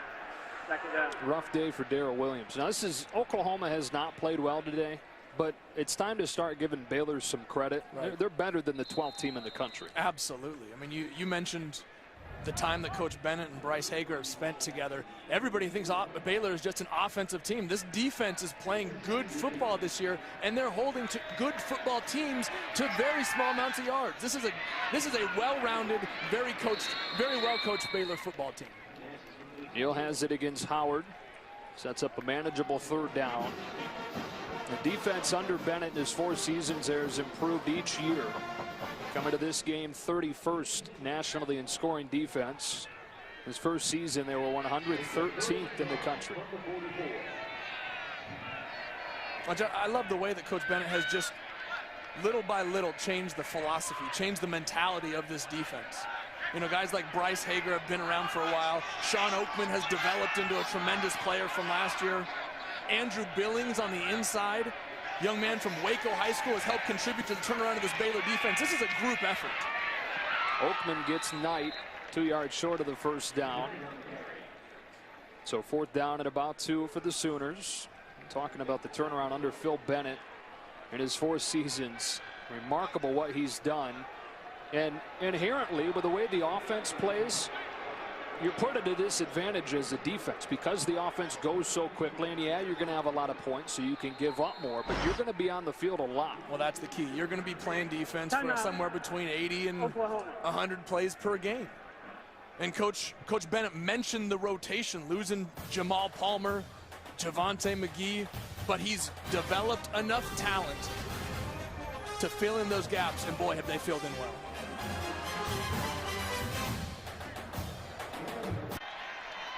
Fox Sports 1 College Football is presented by K Jewelers. There's a mascot eating somebody. And here is a 4th down and 2.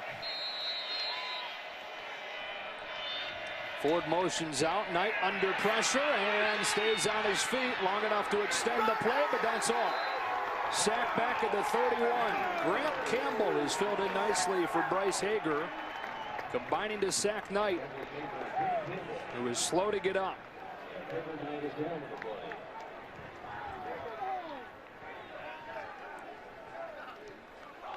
He's dealt with a left shoulder injury. First separated it last year against Oklahoma State. Hurt it again against Kansas State a few weeks ago. And at least here it's clear they're looking at the left side of the body.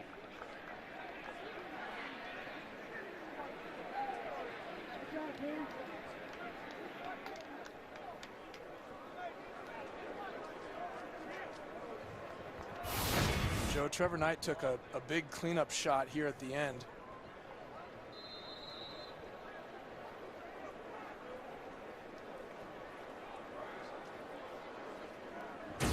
That's big Sean Oakman, the last one in there at 6'9", 280.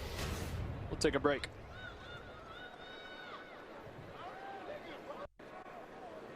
Well, Trevor Knight still down after that sack play on 3rd down. Entire training staff around the sophomore from San Antonio, Texas. Cody Thomas is his backup, who had been banged up over the first month or so of the season. That's largely why you didn't see Trevor Knight running as much. And that's his twin brother right there, Connor Knight, talking with Bryce Petty. A few Texas guys. So continue to take a look at Trevor Knight. While we have a moment, let's check into LA for an update. We go to the Carrier Dome for number 22 Duke and Syracuse. Game tied at 10. Duke's Jamison Crowder takes the punt.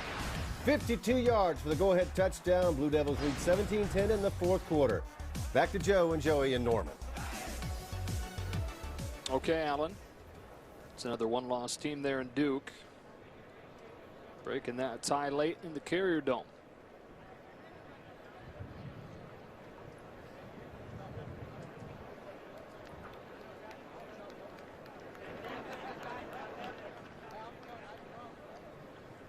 And they're getting Knight onto a board. We'll update it in a moment after this. A tough moment to watch here in Norman. Oklahoma quarterback Trevor Knight sacked on a 4th down play, unable to get up, and has now been put onto a stretcher and onto the cart.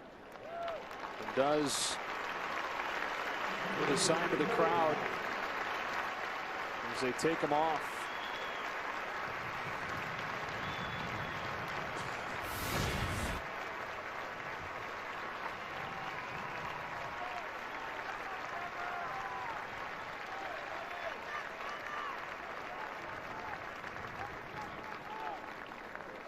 On the previous play, sideline warning, Baylor. They're first.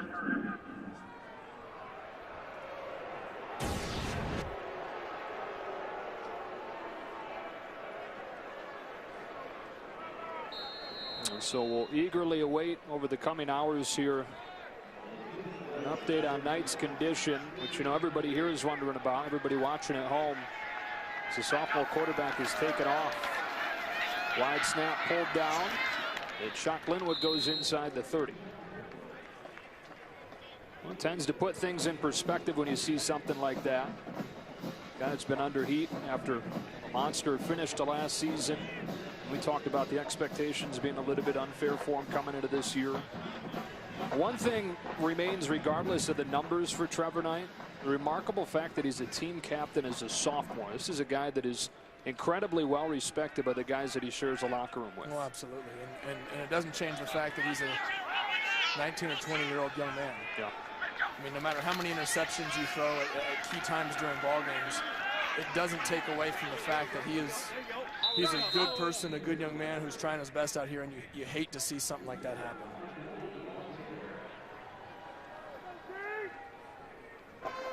The Bears trying to run some clock with his 41-14 lead. Game was 14-3 Oklahoma during the first quarter. With Arbrile's offense struggling to get in gear. The offense never looked spectacular in the first half, but this entire second half has been as impressive as this #1 rated offense has been at any point. Well, I think this team has been as impressive as they have been at any point this year. And I think if you're a voter in the college football playoff poll, you have to take notice of this. I mean, this is a good Oklahoma team. This is a team that lost 2 games to top 10 teams by a combined total of 5 points. And Baylor has come into Norman and absolutely dominated this football game. One loss for the Bears came against West Virginia on the road a couple of weeks ago. You get rid of that, and they're no doubt one of the top 4 teams in the country. And I think with this performance today, even with the 1 loss, they're going to jump higher than being the 9th ranked 1-loss team, according to the committee. Inwood on 4th down will convert across the 20. Well, even if they don't move up in the minds of the voters, they're simply going to move up by the fact that there's 6 games being played today involving ranked teams, and some teams ahead of them are going to lose. They're behind a 2-loss team right now as well in Ole Miss, who's 1 spot ahead of them. Well, yeah, TCU plays K-State, 1 and 2. Arizona State plays Notre Dame. Alabama and Oregon both have big games against LSU and Utah respectively, who are outside of the top 10, but at the very least 2 of those teams are going to fall out of the 10, which would leave a spot for Baylor. Yep, either Notre Dame or Arizona State, and then either TCU or K-State, and then a chance, like you said, up at the top of the rankings for a couple of top 5 teams. Top 25 games as well. 30-second break in a 41-14 game. Back to Norman after this.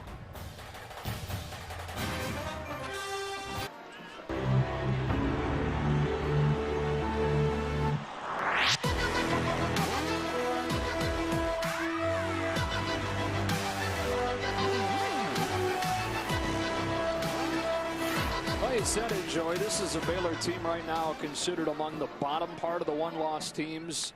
I got a good feeling for Bears fans that Tuesday when those rankings come out again, that's going to flip. This is going to be one of the highest rated 1-loss teams, and part of that discussion for the 2 spots outside of the unbeaten teams like Mississippi State and Florida State. Well, yeah, and part of it is the fact that we just have to let the college football season play out.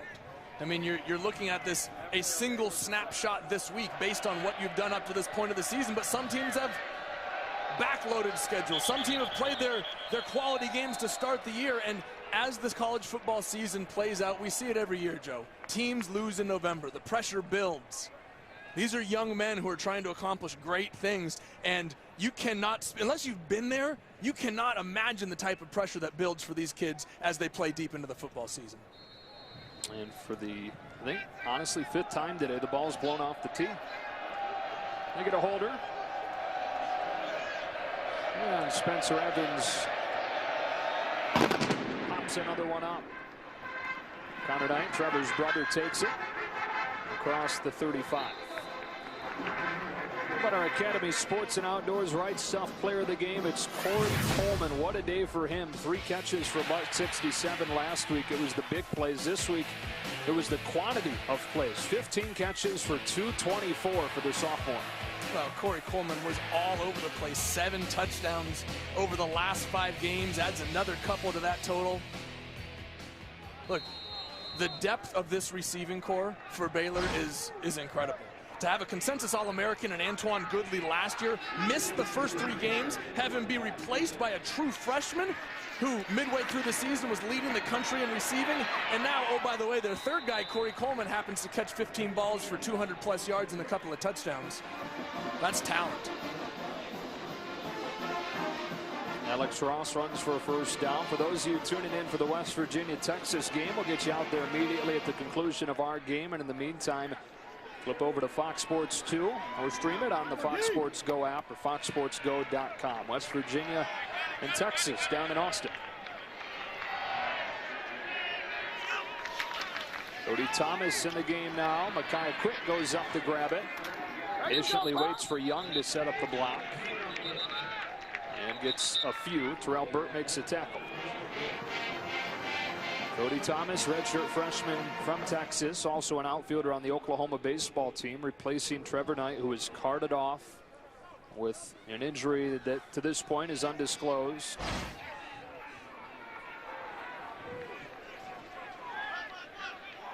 Who would have thought the 6:50 mark of this 4th quarter, you'd have Cody Thomas in the game in front of a mostly empty stadium. Ross with a short game.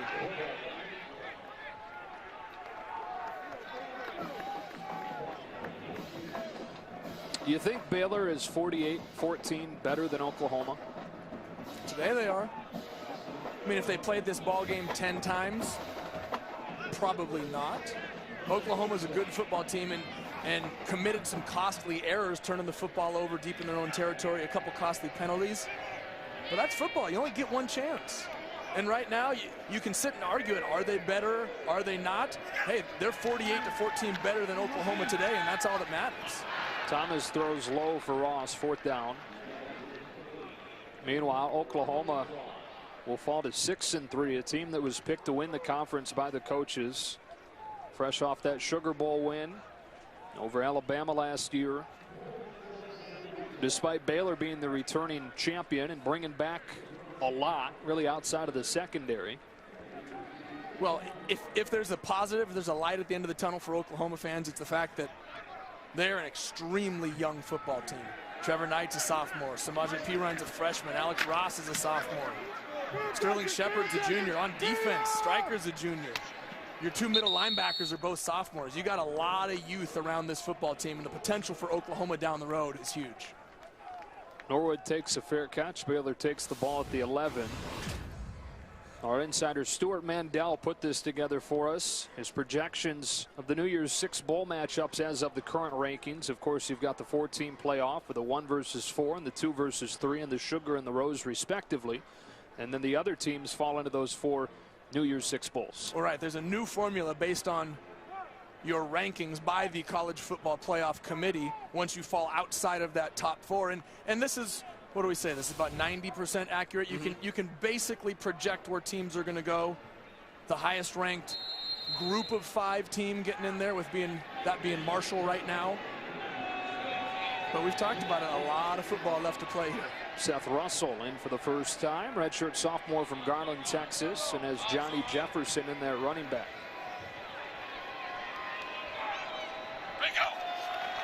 High snap is pulled down, and Jefferson hits the hole hard and goes up to the 20. Let's check in with Chris Budden. Yeah, quick update on Trevor Knight. He is still in the locker room. He's getting x-rays right now. There is an ambulance parked outside of the locker room. They took a stretcher out of the ambulance, but they have not loaded him in it. Right now, Trevor Knight's still in the locker room. When I get more word, I'll give it to you guys. We appreciate it, Chris. Tonight was carted off following a sack a few minutes ago in this 4th quarter.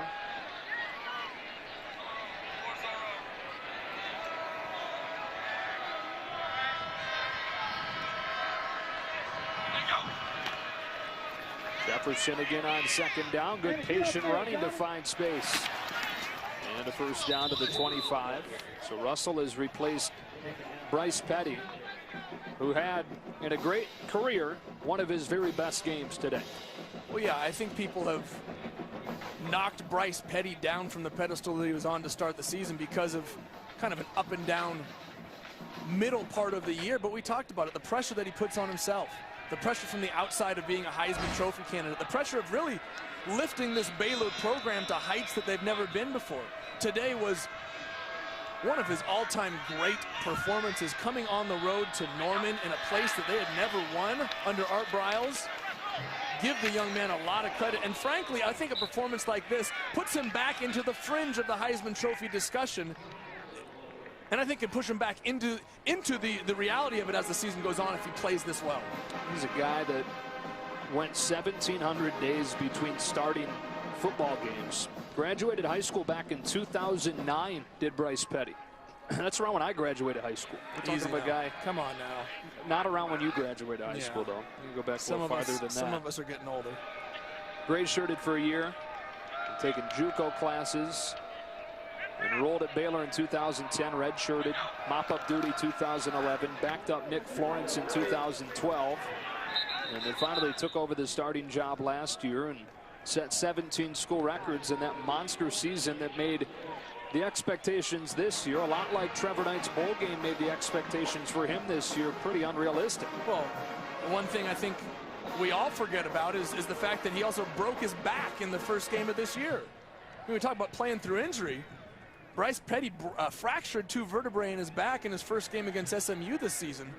Fought through that to start the season. So there's a lot of things that have played into his relative inconsistency, but to see him playing at this level, this late in the year, that says a lot about the character of that young man. Same injury Tony Romo's dealing with right now. Bryce Petty said earlier this week, Tony will be fine.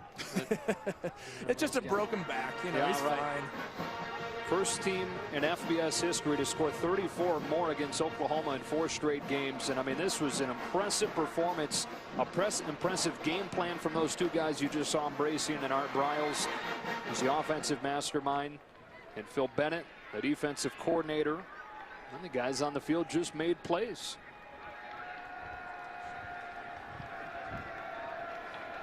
Got to go back to 1991 to find the last time Baylor beat a top 25 team on the road. Never before they beaten Oklahoma in this stadium. And certainly boosting that playoff resume today.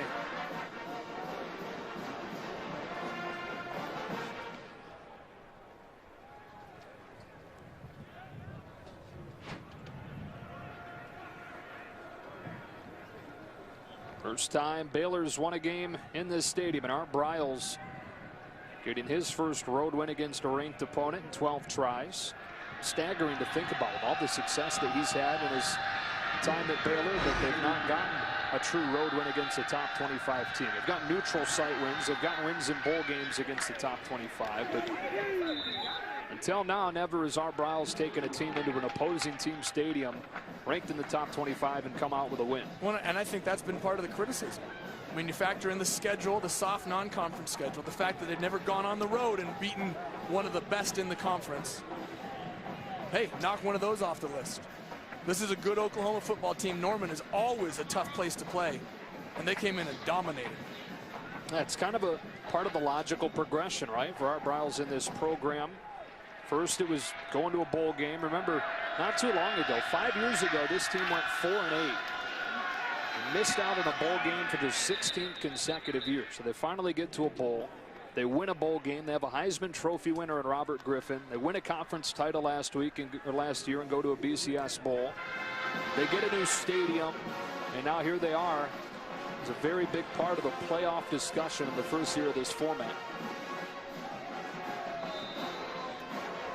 Under Art Briles, who signed an extension during the offseason, has him under contract through 2023.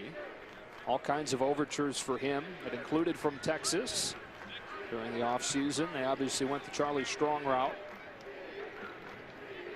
Well, much like we talked about Oklahoma a minute ago in their youth, you see Seth Russell in right now, but Baylor is looking to make a great run and build on this. Katie Cannon's a freshman. Shock Linwood and Devin Chafin are both sophomores.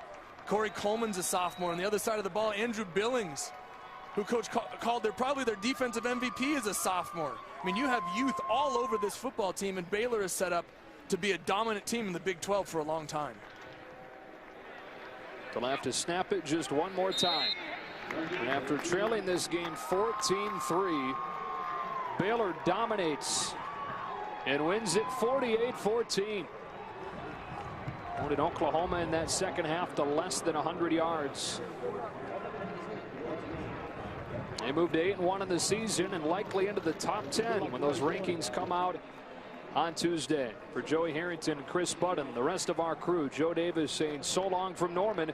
Right now, let's get you to West Virginia, Texas. Craig Bolerjack, Ryan Neese with a call. Take it away, guys.